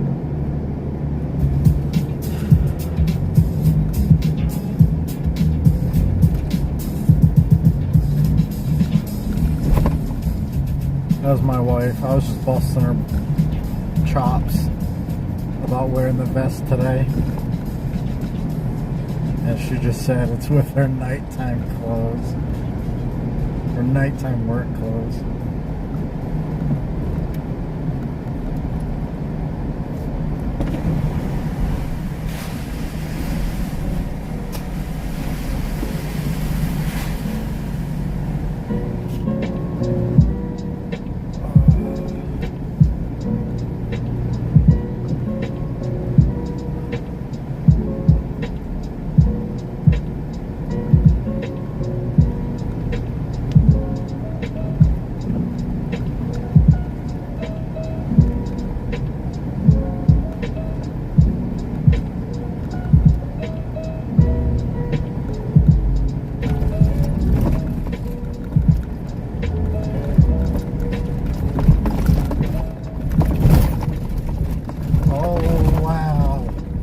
Roads.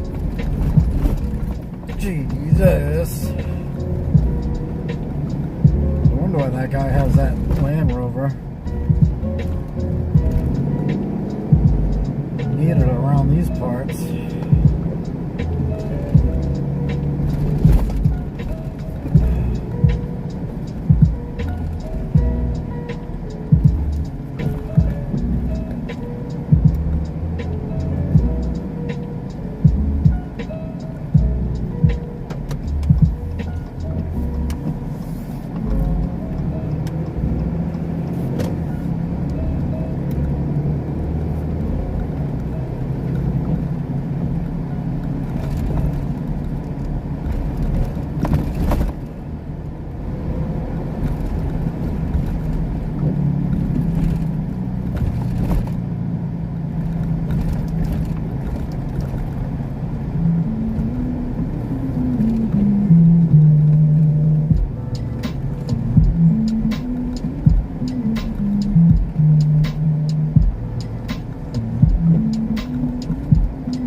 Let's go see what this is about. Yeah, metal.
Pull up a little bit.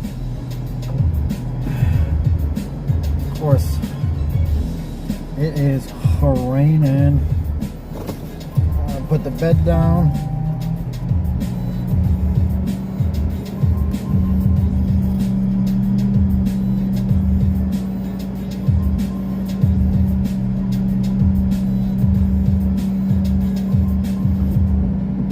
I'm gonna grab my jacket too.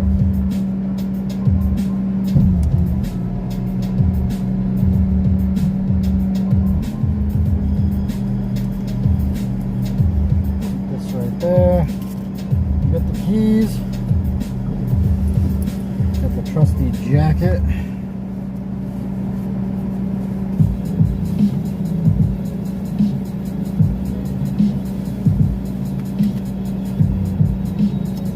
Let's go get some wet.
Thing is, too, it always manages to rain harder when I'm outside. And then once I'm ready to get back in the truck,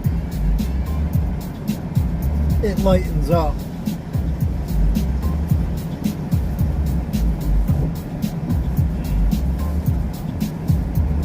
Sometimes that's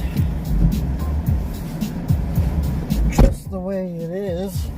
Because like this one, I had to write down the VIN, and right when I'm trying to type the VIN out, it just started downpouring. But looks like they couldn't get it fixed or didn't want it fixed. So we're bringing it back to their house. It's about 24 minutes. 24 minutes. Which way are we going?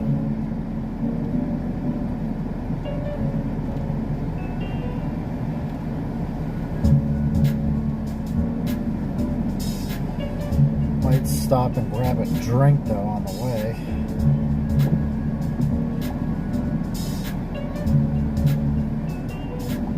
Because quite parched. Maybe even a little snack.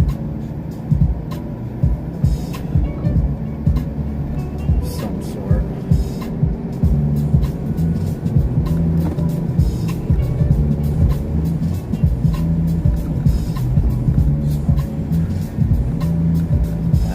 That thing is tore up in the front.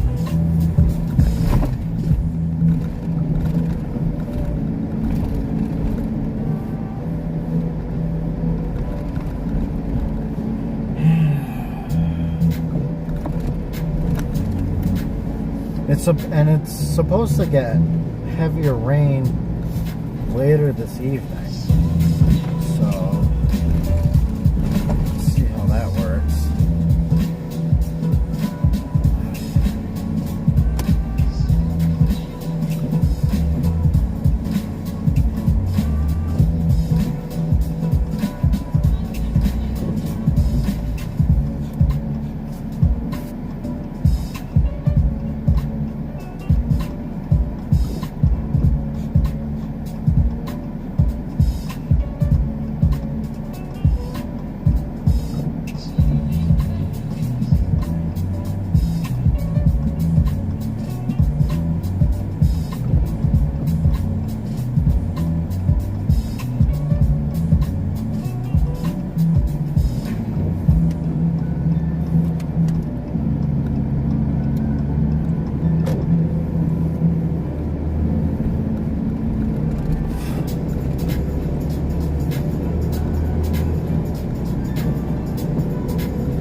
Notepad fell. Everything is just falling all the time.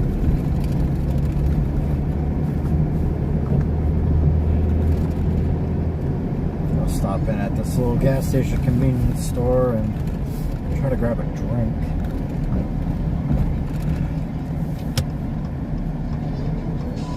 I think we can beat this car. Look at this guy. He's wearing a vest. Doesn't have pink on it though. Does not have pink. Open vest.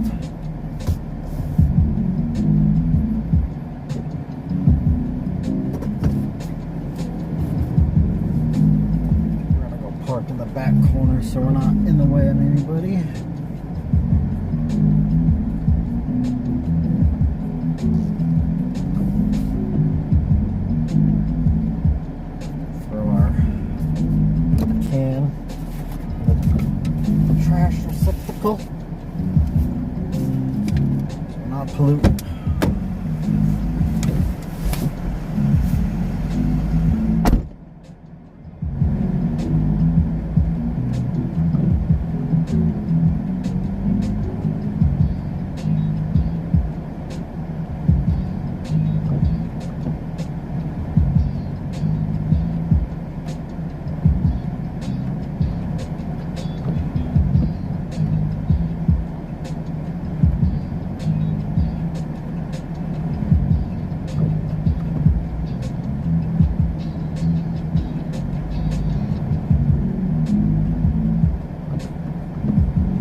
protein stuff for the day because it kind of helps me curb being hungry. Plus, with moving around, it helps. I was hoping that they would have some Kinder, like Buenos, but they didn't have any. I really like those as a little treat. Oh well, not much you can do.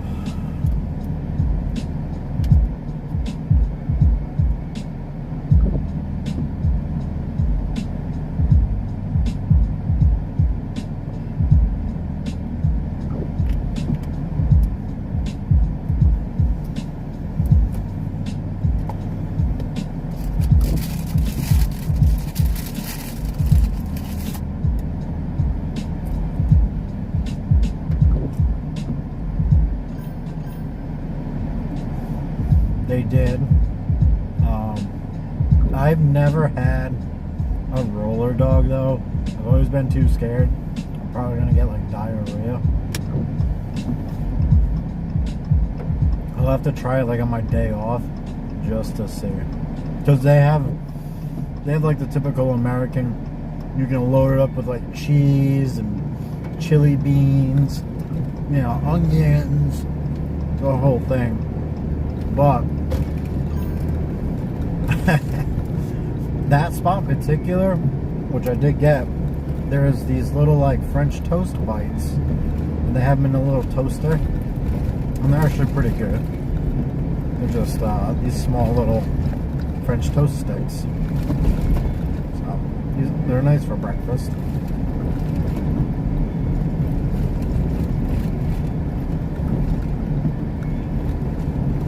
I know they have like the little syrup thing so you can dip it, but it would make too much of a mess.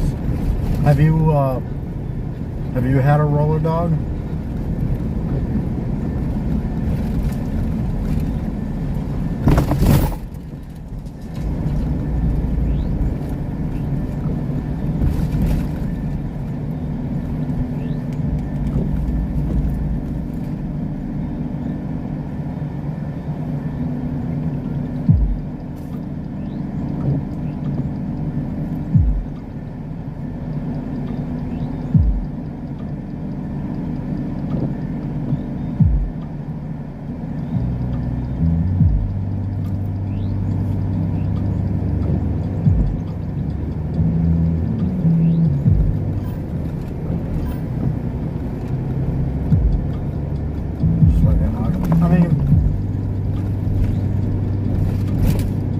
Roller dogs are technically, I'm assuming that they're just hot dogs.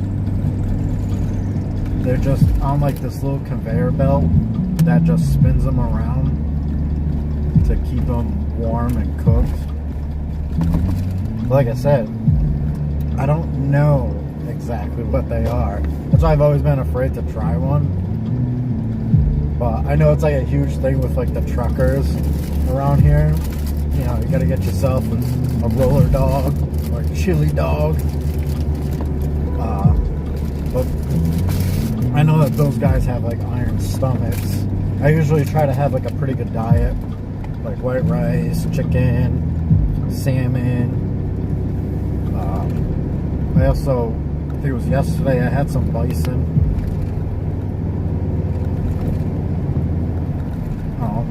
Because Saturday I had salmon with white rice and vegetables.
so they're a manual rolling dock.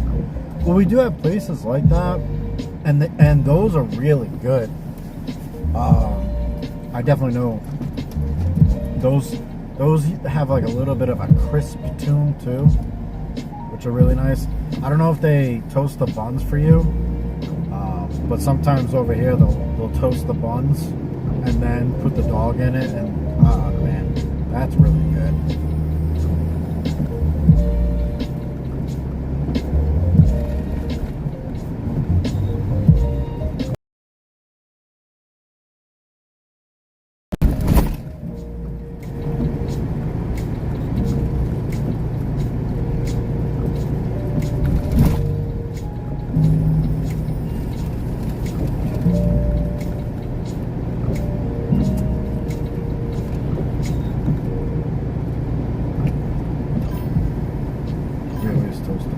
Yeah, you have to. You have to.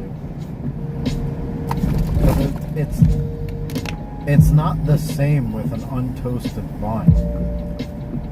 Even if you eat it plain, you can taste the difference.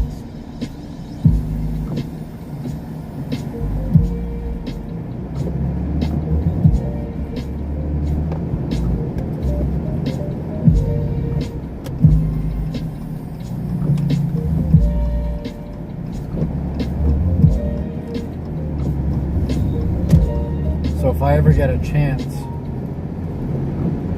I want to record this place. I usually don't go because it is kind of greasy. Like I said, I try to keep an eye on my diet.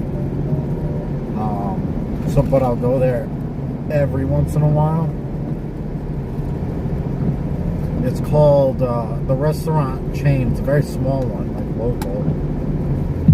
It's called New York System. Crispy hot dog and bun. Yeah. So there's a little bit of a local chain around here. New York System hot weenies. So they have them on the hot plate, and they're soggy dogs. They're not like normal hot dogs. So they're soggies, which have like a crisp snap to them, like they almost have like a skin, like a sausage. And they'll have the buns toasting. Oh no, I'm sorry, they steam the buns, which is really, I know it seems weird. And then they put ground beef, celery salt, chopped onions, and mustard on it. That's the norm. So if you ask to get one, that's what you get. And they're so good. But the thing is, it's usually you get a show. So they'll put like a huge show on while they're prepping it. If you go there with like 12 friends, and let's say you each order 2, so they'll have like 6 or whatever, or if you have 12 friends, they'll order 1. They put on this long glove, and they actually line them up on their arm and load every single one up on their arm. It's such a cool thing to watch. And then they just spread them out. It's really cool. It's an experience to like watch them do it.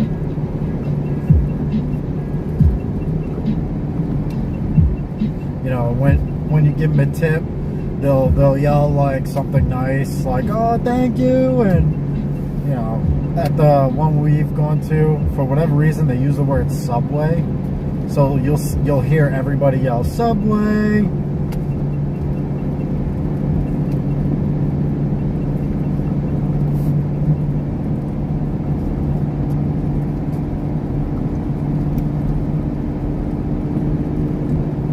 Like, I know that there's videos online of it, because it's such a spectacle to watch.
really hard to mess one up unless they're burnt. Like if you have somebody who grills it and they just burn the ever-living crap out of it and it looks like a crispy finger, I think that's the only way it can get screwed up. But yeah, a hot dog, even over a fire, really good. Get like that crispiness on the outside.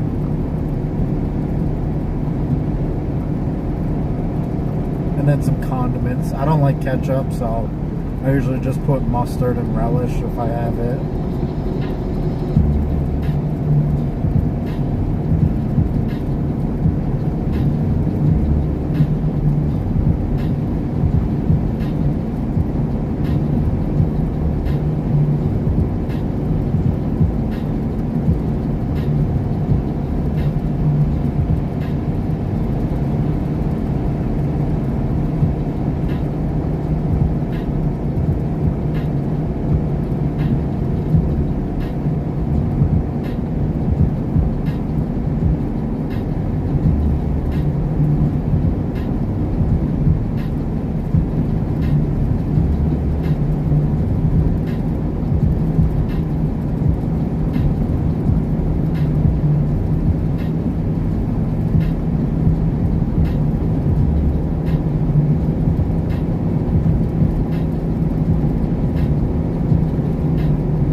Yeah, a hot dog does sound pretty good.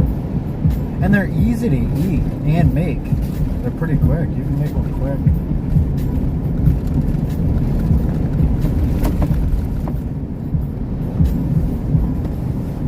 The only thing I've noticed over here anyway, I don't know about over there, is you'll get 8 hot dogs in a package, but you'll get 6 or 10 buns in a package, which is really annoying because you never have the same amount of buns to hot dogs.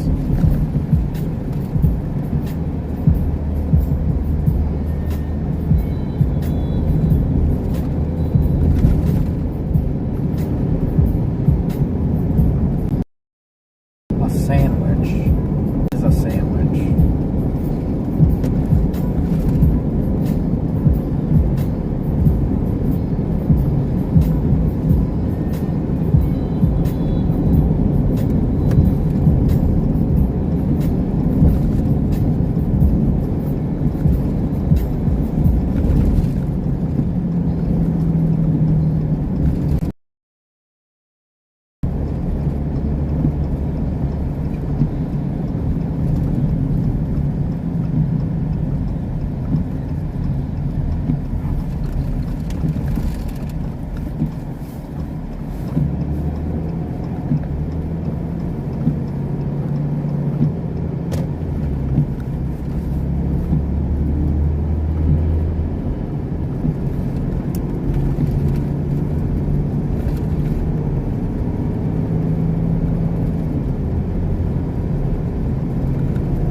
See, that makes it really convenient.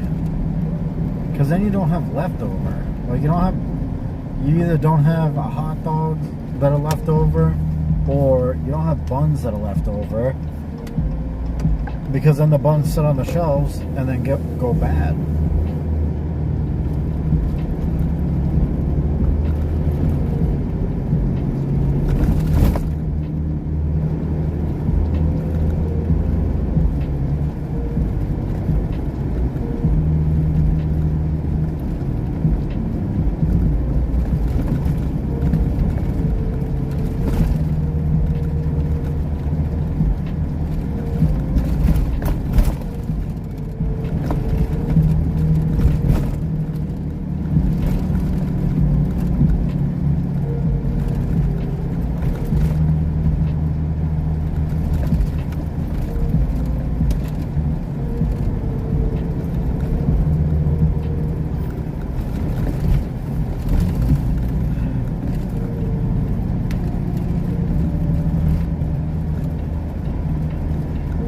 How do they mess it up? Like, they give like an odd amount?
I like the cheese in the hot dogs. As American as that sounds, sometimes that's really good.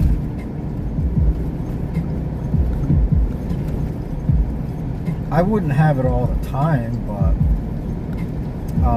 depending on the situation, to me, it's not necessarily a bad thing. I mean, I would prefer a plain hot dog over a cheese one, but then there's some days where you run to the store and you see them and it's like, well, I haven't had one in a while, I'll have one. But they're not like stuffed so much with cheese. It's just a little bit. It's just enough for like the flavor.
Dunkin' Donuts, don't even get me started.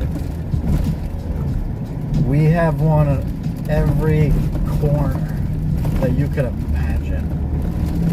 The only thing I don't like about Dunkin' Donuts is it's getting expensive. So I kind of stopped going to it all the time and have it more as a treat.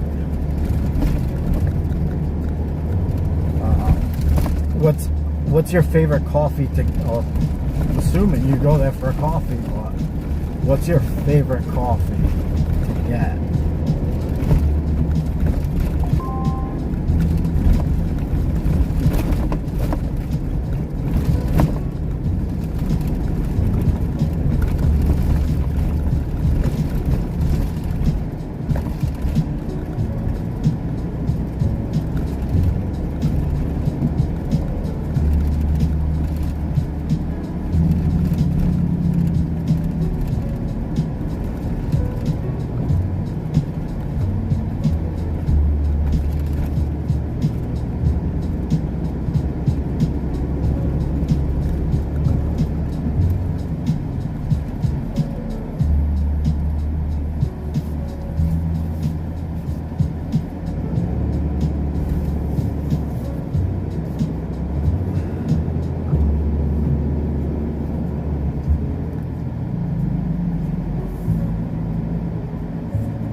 I'll shit my brains out.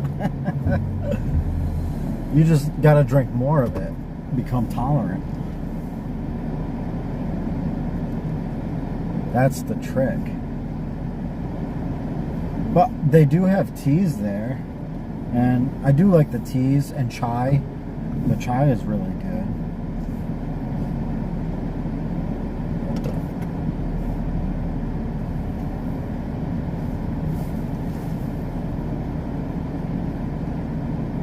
So we're here.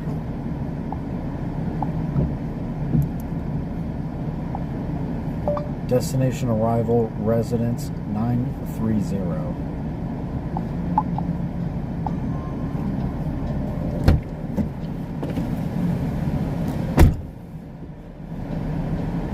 Do you want it there? Okay. You want it on that side? Yeah. Okay. Okay. No worries. This thing drives, so I'll wait. Maybe as a treat today, if we can find some time, maybe we can stop in at a Dunkin' Donuts. Yeah, maybe we can stop in at a Dunkin' Donuts and get us a treat. I'm not really a huge fan of donuts, though.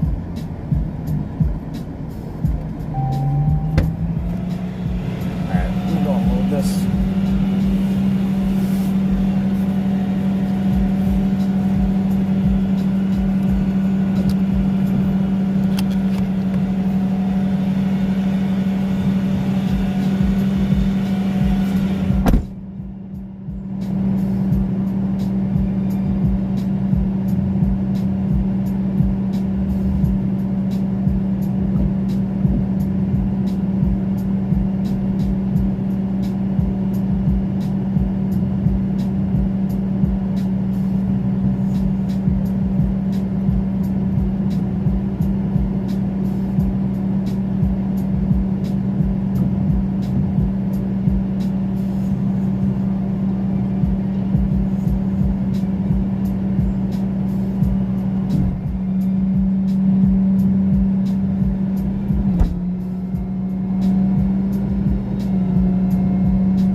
I think you'd be fine. If you know your limits, you just gotta ration yourself. That's all.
So,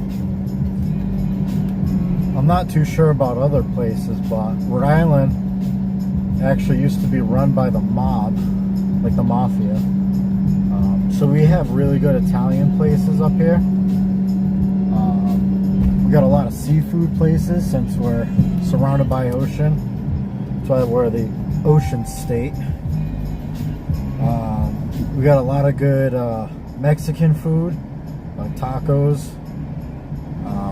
Not Taco Bell, like authentic like tacos, which are really good, and Chinese food like sushi. I love sushi. So the fish is really good, especially because they use the fish that they catch over here. So you can actually, if you're a resident here, you can go cohogging for free. You don't need a license. You can go out into the ocean, start grabbing some. Lobsters are really cheap up here, so you can have lobsters. Shrimp is really good. Crab.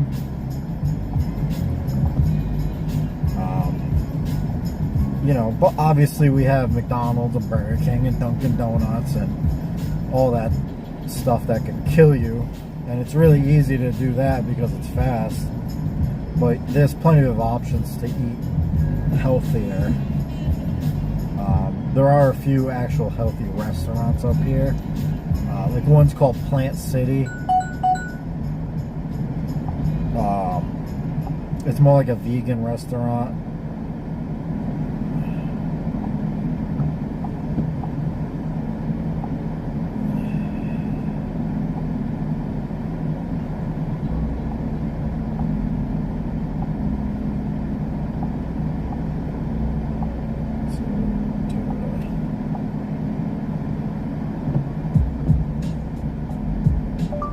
Completed Hyundai ER Toyota.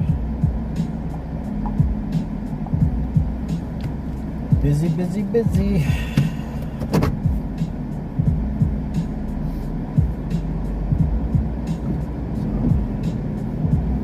Right off to the next one, the Toyota. Yeah, I'm not a huge fan of vegan food either. I like my proteins, chicken and steak and pork. Just because of work too. I feel as though I need it to build muscle, so That's why, like, I got like the protein drink, or I get protein shakes, you know, because I can't just eat a steak on the go. That stuff gets kind of hard, but yeah, not a huge fan of vegan food. It's not for me. I understand. For some people, it's perfectly fine. I'm not trying to hate on them, but definitely not for me. Looks like it's not for you either.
see it though.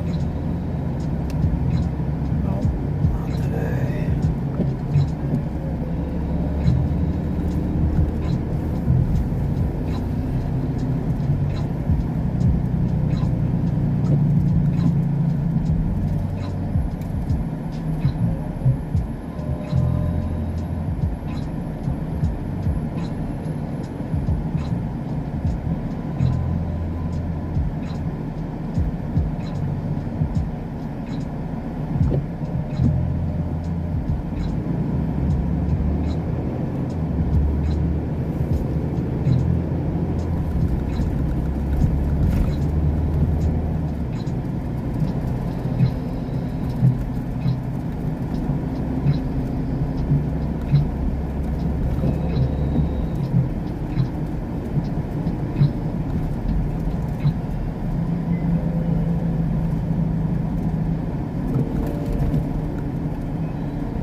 not start.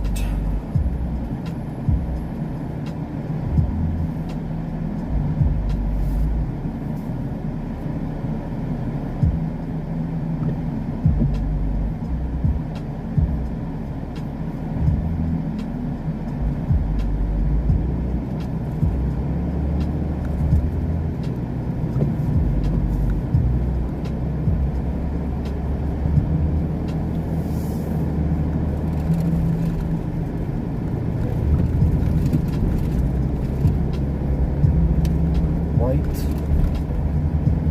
16 RAV4.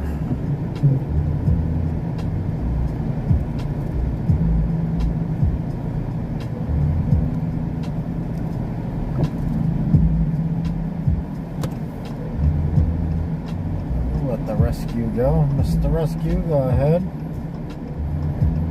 Think you got more important stuff to do.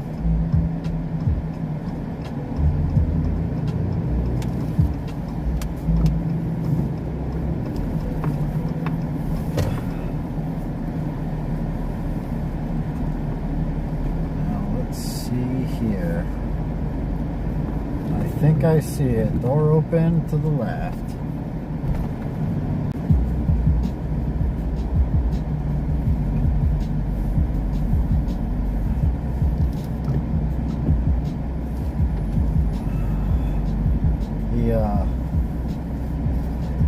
He looks like he might have a little too much Dunkin' Donuts.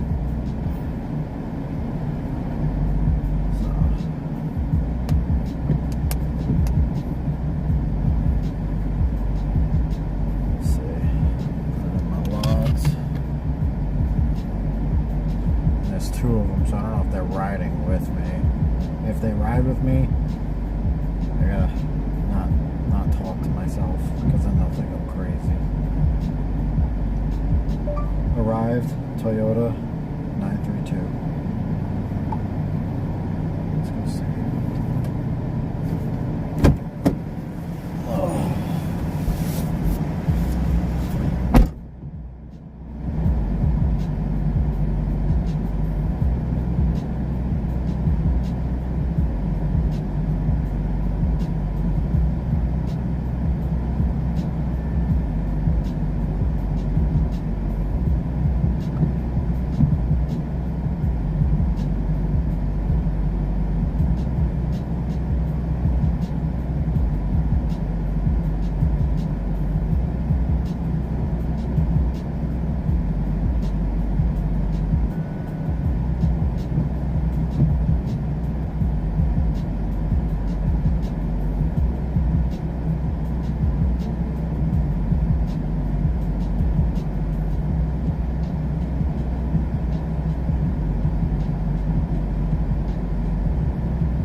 I think it's a good old-fashioned battery. Even though she told me no, let's go prove her wrong.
almost fell back out of the truck.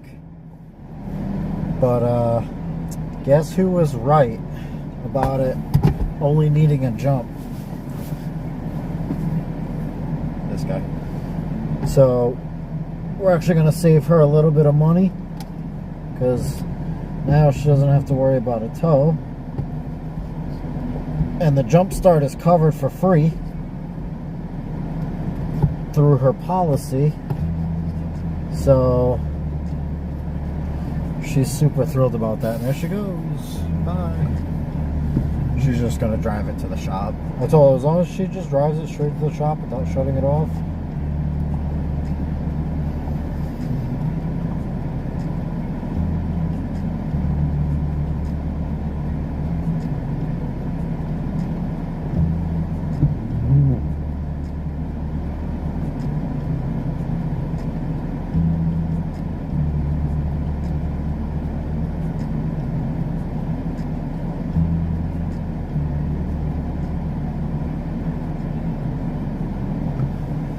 Plus, her son was in the emergency room, so I think, because I told her too, I was like, I think you might have left the light on. You know, you get into the panic mode where you had to bring your son in for something going on to the hospital. You might have panicked, left something on, because it's not on your mind to make sure, oh, is my car okay? So that's why I told her what happened. I was like, it's not a big deal. That stuff happens all the time. And she was like, oh, well, do I still have to pay for the tow? And nope. It's just a jump. Save you some money. Use that money for lunch. Or a coffee. So let them do their thing.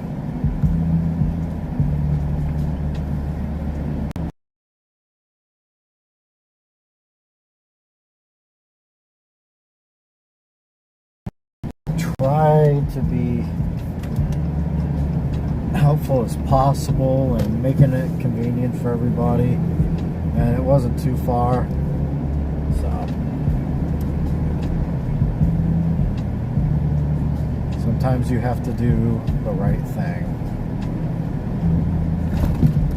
you know. And I didn't want to lie to her and be like, oh yeah, we still need to tow, and you know, then she's stressed out for the rest of the day. I think it's the worst case scenario. So, we gotta head back to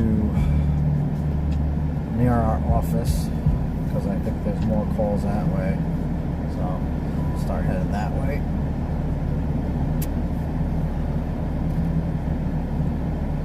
Again, I appreciate your company again today. You know, it's really nice. So, thank you.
they'll pave it from time to time, but you know how it is. Once wintertime comes, it gets bad again. So I'm sure springtime, they'll be perfectly fine.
at Hermes Auto Sales. Arrived Honda 952. Throw the strobies on. Go check it out.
Picked this up a couple weeks ago. This thing has a blown motor.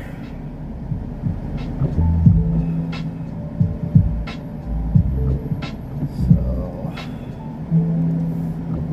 we are taking it somewhere else since it got brought to a body shop with a blown motor.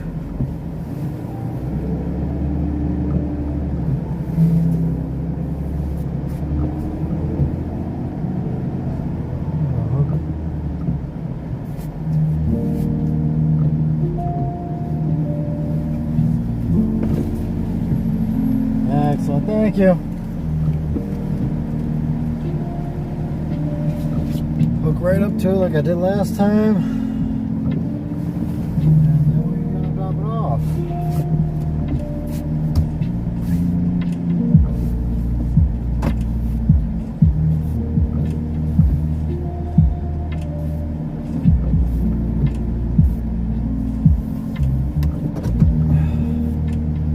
Trying to squeak over as much as I can so I can get it as straight as possible back there.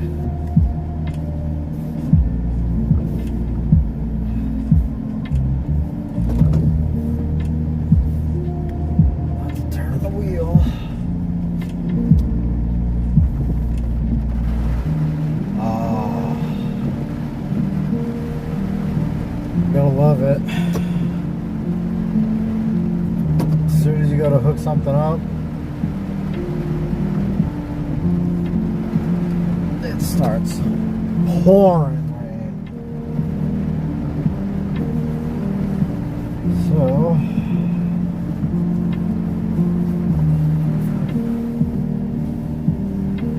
bust out this thing.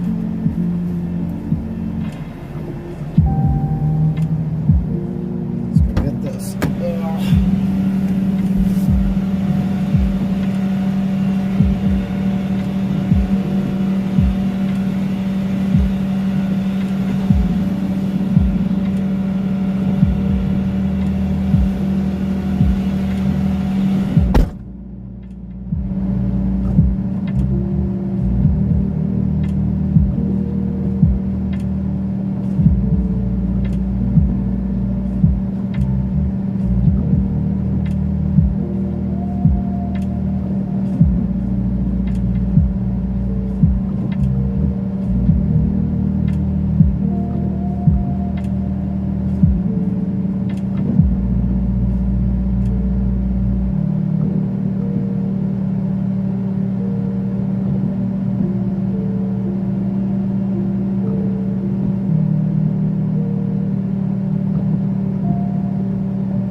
The rain.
office first.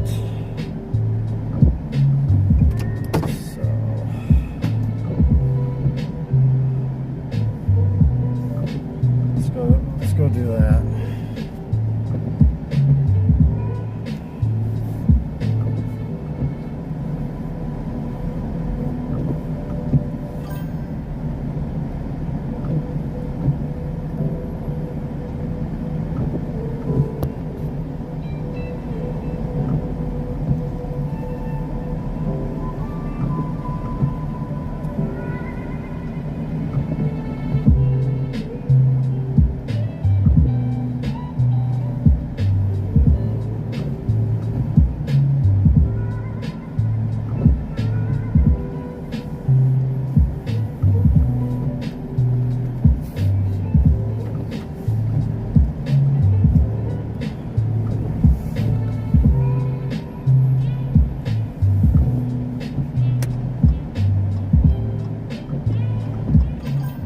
Honda goes boom.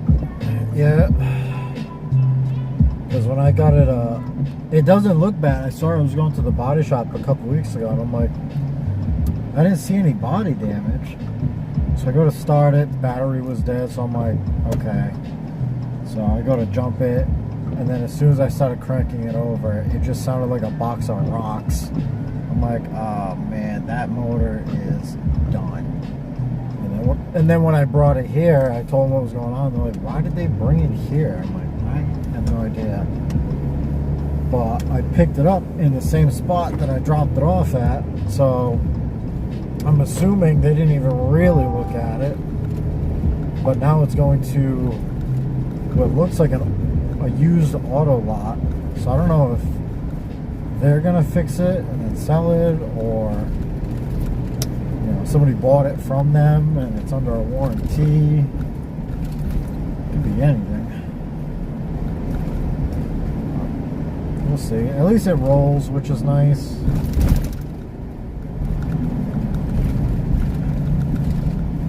But that thing inside smells bad. And you could tell if they have a dog. So it has like that wet dog smell to it.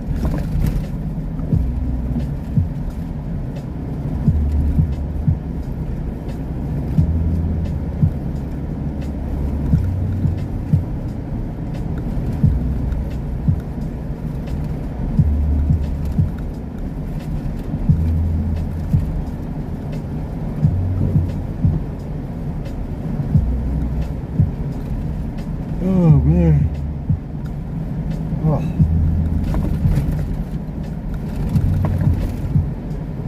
I think it's about nap time.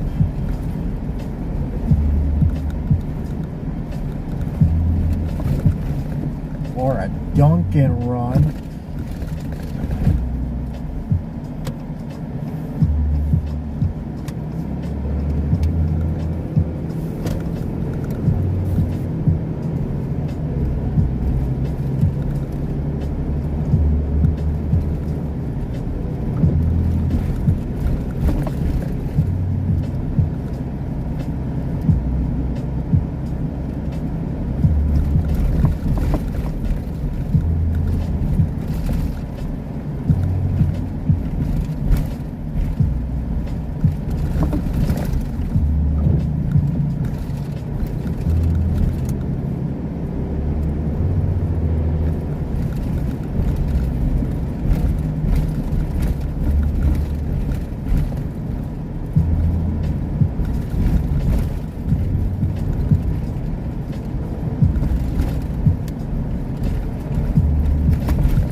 two. In the get two.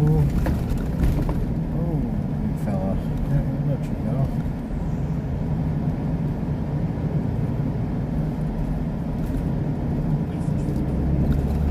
Hey, Meta. Read last text message.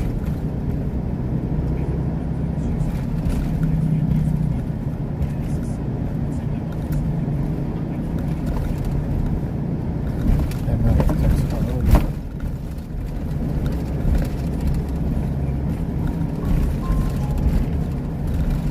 Would it work for my monitor? Smile face.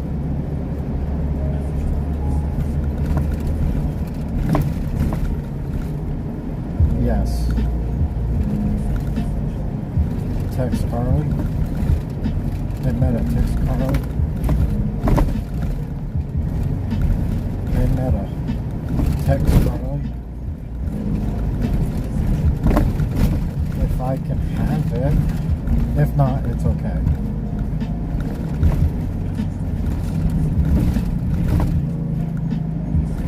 Yes.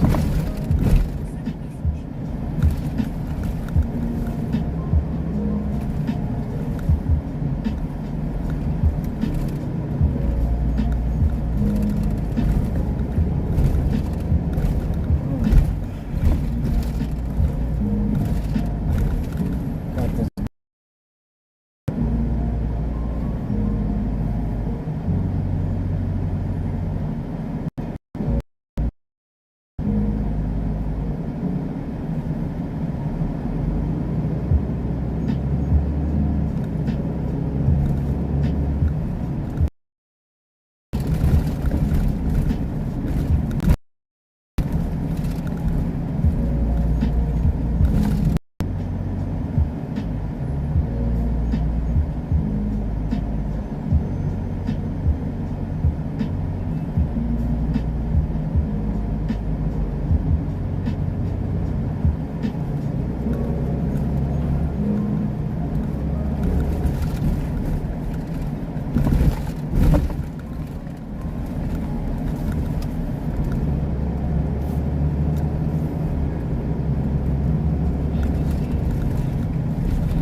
Okay. I'm going to try to make the squeeze over here, as I like to call it.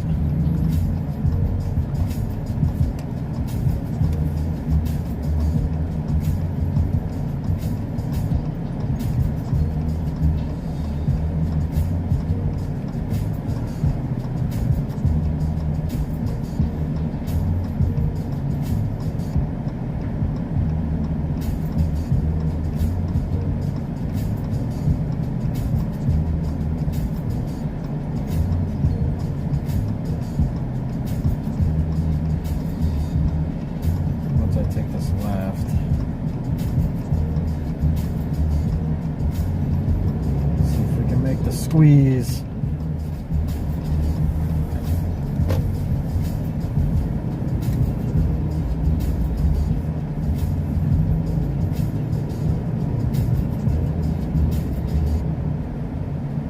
Oh yeah. Too easy. Let's make a splash though. Sploosh. Come on, that's always fun. Come on.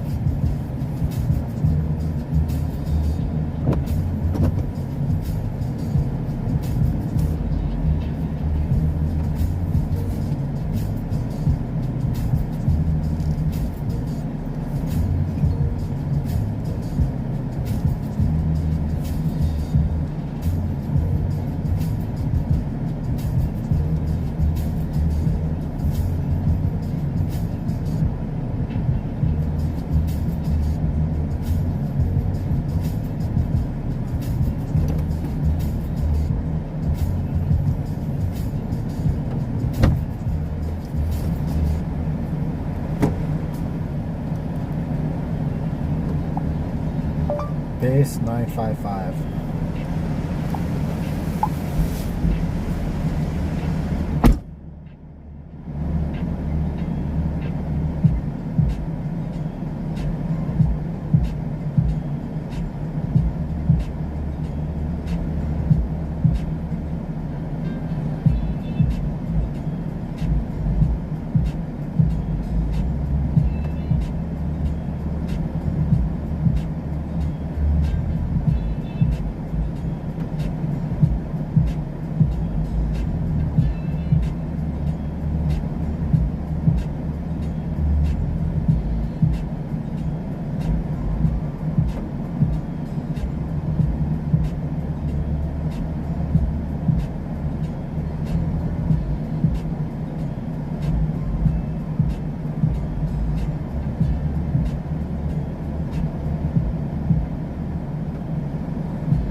Okay.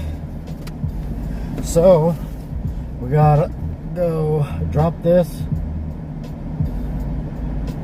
Hold on one second. I Sorry. have the one that I was using at Brookside that I can't use with either of my work desks. It's in my office at Lincoln. I keep meaning to bring it home. It should work. It's a standard 100 by 100 Visa mount, but I just don't know how curved the back mount section is. Do you want to reply? Yes. What's the message?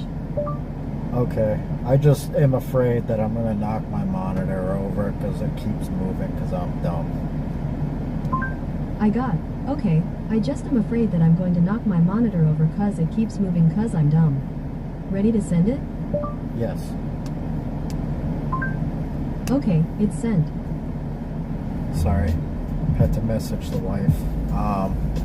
Yeah, so we're gonna drop this and then we gotta go pick up everybody's favorite, an EV, and go bring it back to the rental company. So that'll be fun. We're gonna go to another tow yard. They're really big.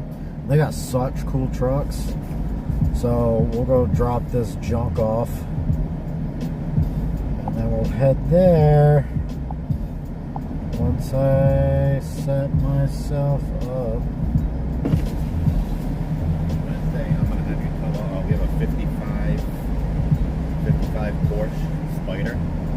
The guy, they just finished That's rebuilding expensive. it. Yeah. So Wednesday morning. Where's it going? Just from Barrington up to Brockton. Maybe like 40 minutes. He said it's low. He said we have beds that can get it, so I don't know how low if they did anything extra, but That's probably gonna be the most expensive thing I've ever towed. really. When I typed it in, Spider says that 918 Spider. So that Is it a 9? What year is it? is 55. No, 918 is a new one. This is like one that like who was it? Dean Martin died in. Oh, really? Yeah, these things are crazy expensive and rare. Yeah, he said they just finished building it. Whatever that was. I'm gonna have to write that down as anxiety. You're gonna have to look. Because my doctor said anytime I have like anxiety or anger to write it down. You That's have anxiety now? that right Oh, now. someone else thought I wanted No. anxiety. Because that makes it even worse if somebody else is talking. They don't know the value of that car. That's Are you okay crazy. with our headdress? What happened? Oh, it's so they can see when I'm hooking it up. Huh? It's so they can see when I'm hooking it up. Ooh. Because it can flip the camera. What about your safety? That doesn't matter. The safety. Why is a headrest a safe thing? I mean, like, you got something like whiplash. The headrest keeps your head from freaking decapitating. My Volkswagen doesn't have a headrest. Really? The Studebaker doesn't have a I headrest. feel like you're normally about safety and stuff. Well, I don't want you to get anxiety, so if No. it's too much. No. It's like, I don't mean it like that, but that's a lot of money. He said he's got a bunch of other cars at his spot in Brockton, I guess, so maybe there's some cool things up there. So they're looking for somebody to like tow, almost like a. I don't know. The guy just said, so the guy that rebuilt it didn't recommend driving it yet, but he said it's all done, there's no plates on it, so I don't know if they just Well, so what time Wednesday? Just normal. between 10 and 11, I think it's scheduled. Alright. So I'll make sure I look all Yeah, suit and tie. clean. I have a suit and tie. I'll make sure that the truck's clean. I'll make sure I look clean. I'll try to give him a business card too, because if we can get something like that. He said he put some more, so. Okay. Did you put a ghost up? No, that was my boss. He was saying, so Wednesday early afternoon here, so 10-11, which is like, I don't know, I forgot what time it is for you. We have to go tow a Porsche. It's a 50, I think he said it's a 54 Porsche 918. So that's exciting for me. It's a very valuable car. It's probably going to be the most expensive one that I've towed because they're rare. So I'm excited for it. Nervous too, because that's not a car you want to screw up. So I'm gonna have to. If you're on for that day at that time, you'll definitely be able to see it, because I'm gonna end up taking pictures, and every Wednesday I drop on YouTube, the shorts. So I'll be making a video on it as well for a more in-depth look. But man, dude,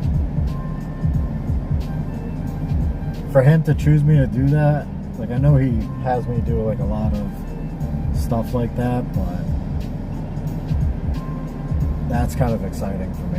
To me, it's a big deal. You know, it shows a lot of trust.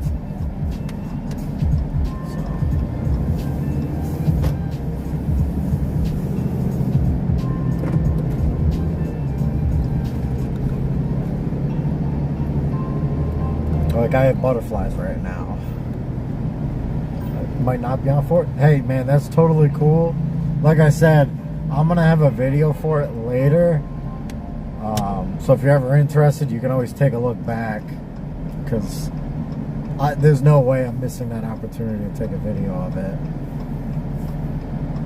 I mean, this is probably a once in a lifetime opportunity. So definitely want to document it. So that's so crazy. Oh man, let's start heading there. Gotta clear my mind. Don't want to get distracted yet.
Just looked up pictures of it just to make sure I knew what I was getting myself into, and yeah. Oh, brother.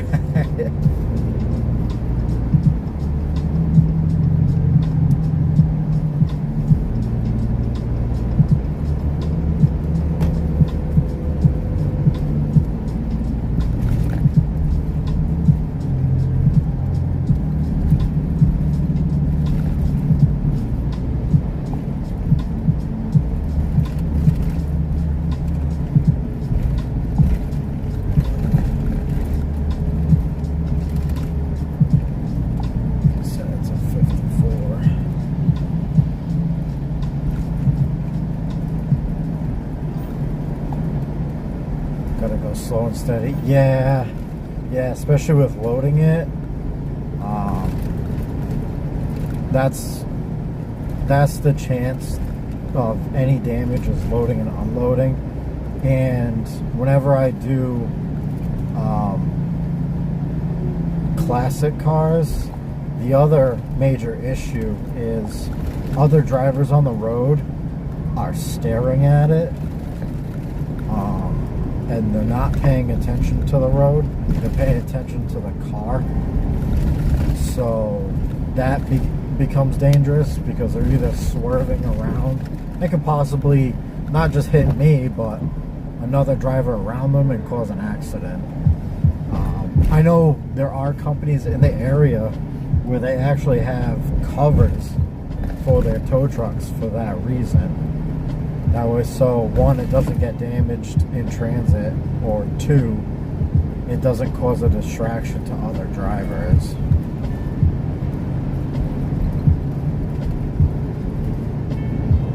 But yeah, ooh, man, it's got my blood pumping.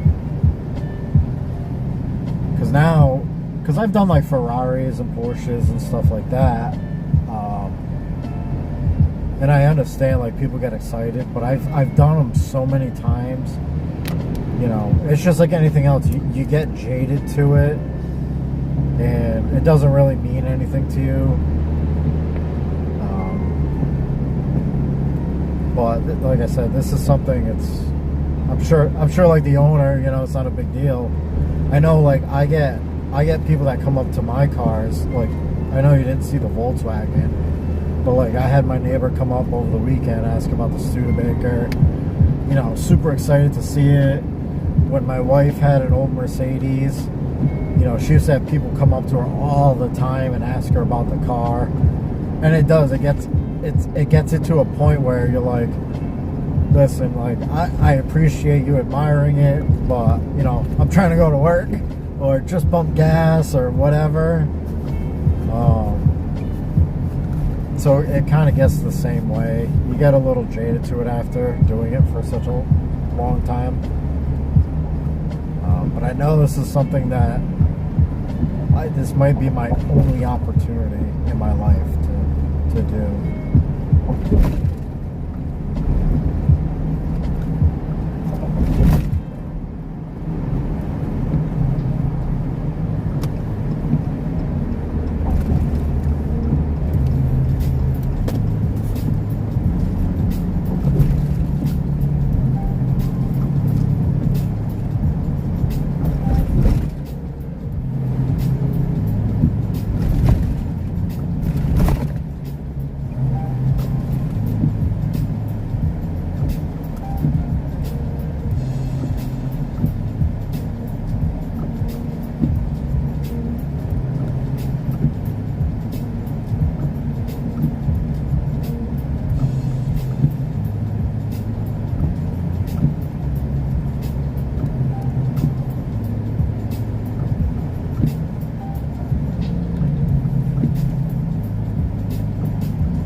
fuck me to tears. Jesus.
Doing that.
Where's it going? Do you want to reply? Yes. What's the message? I believe he said Brockton. I believe he said Brockton. Ready to send it? Yes. Okay, it's sent.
to use these roundabouts.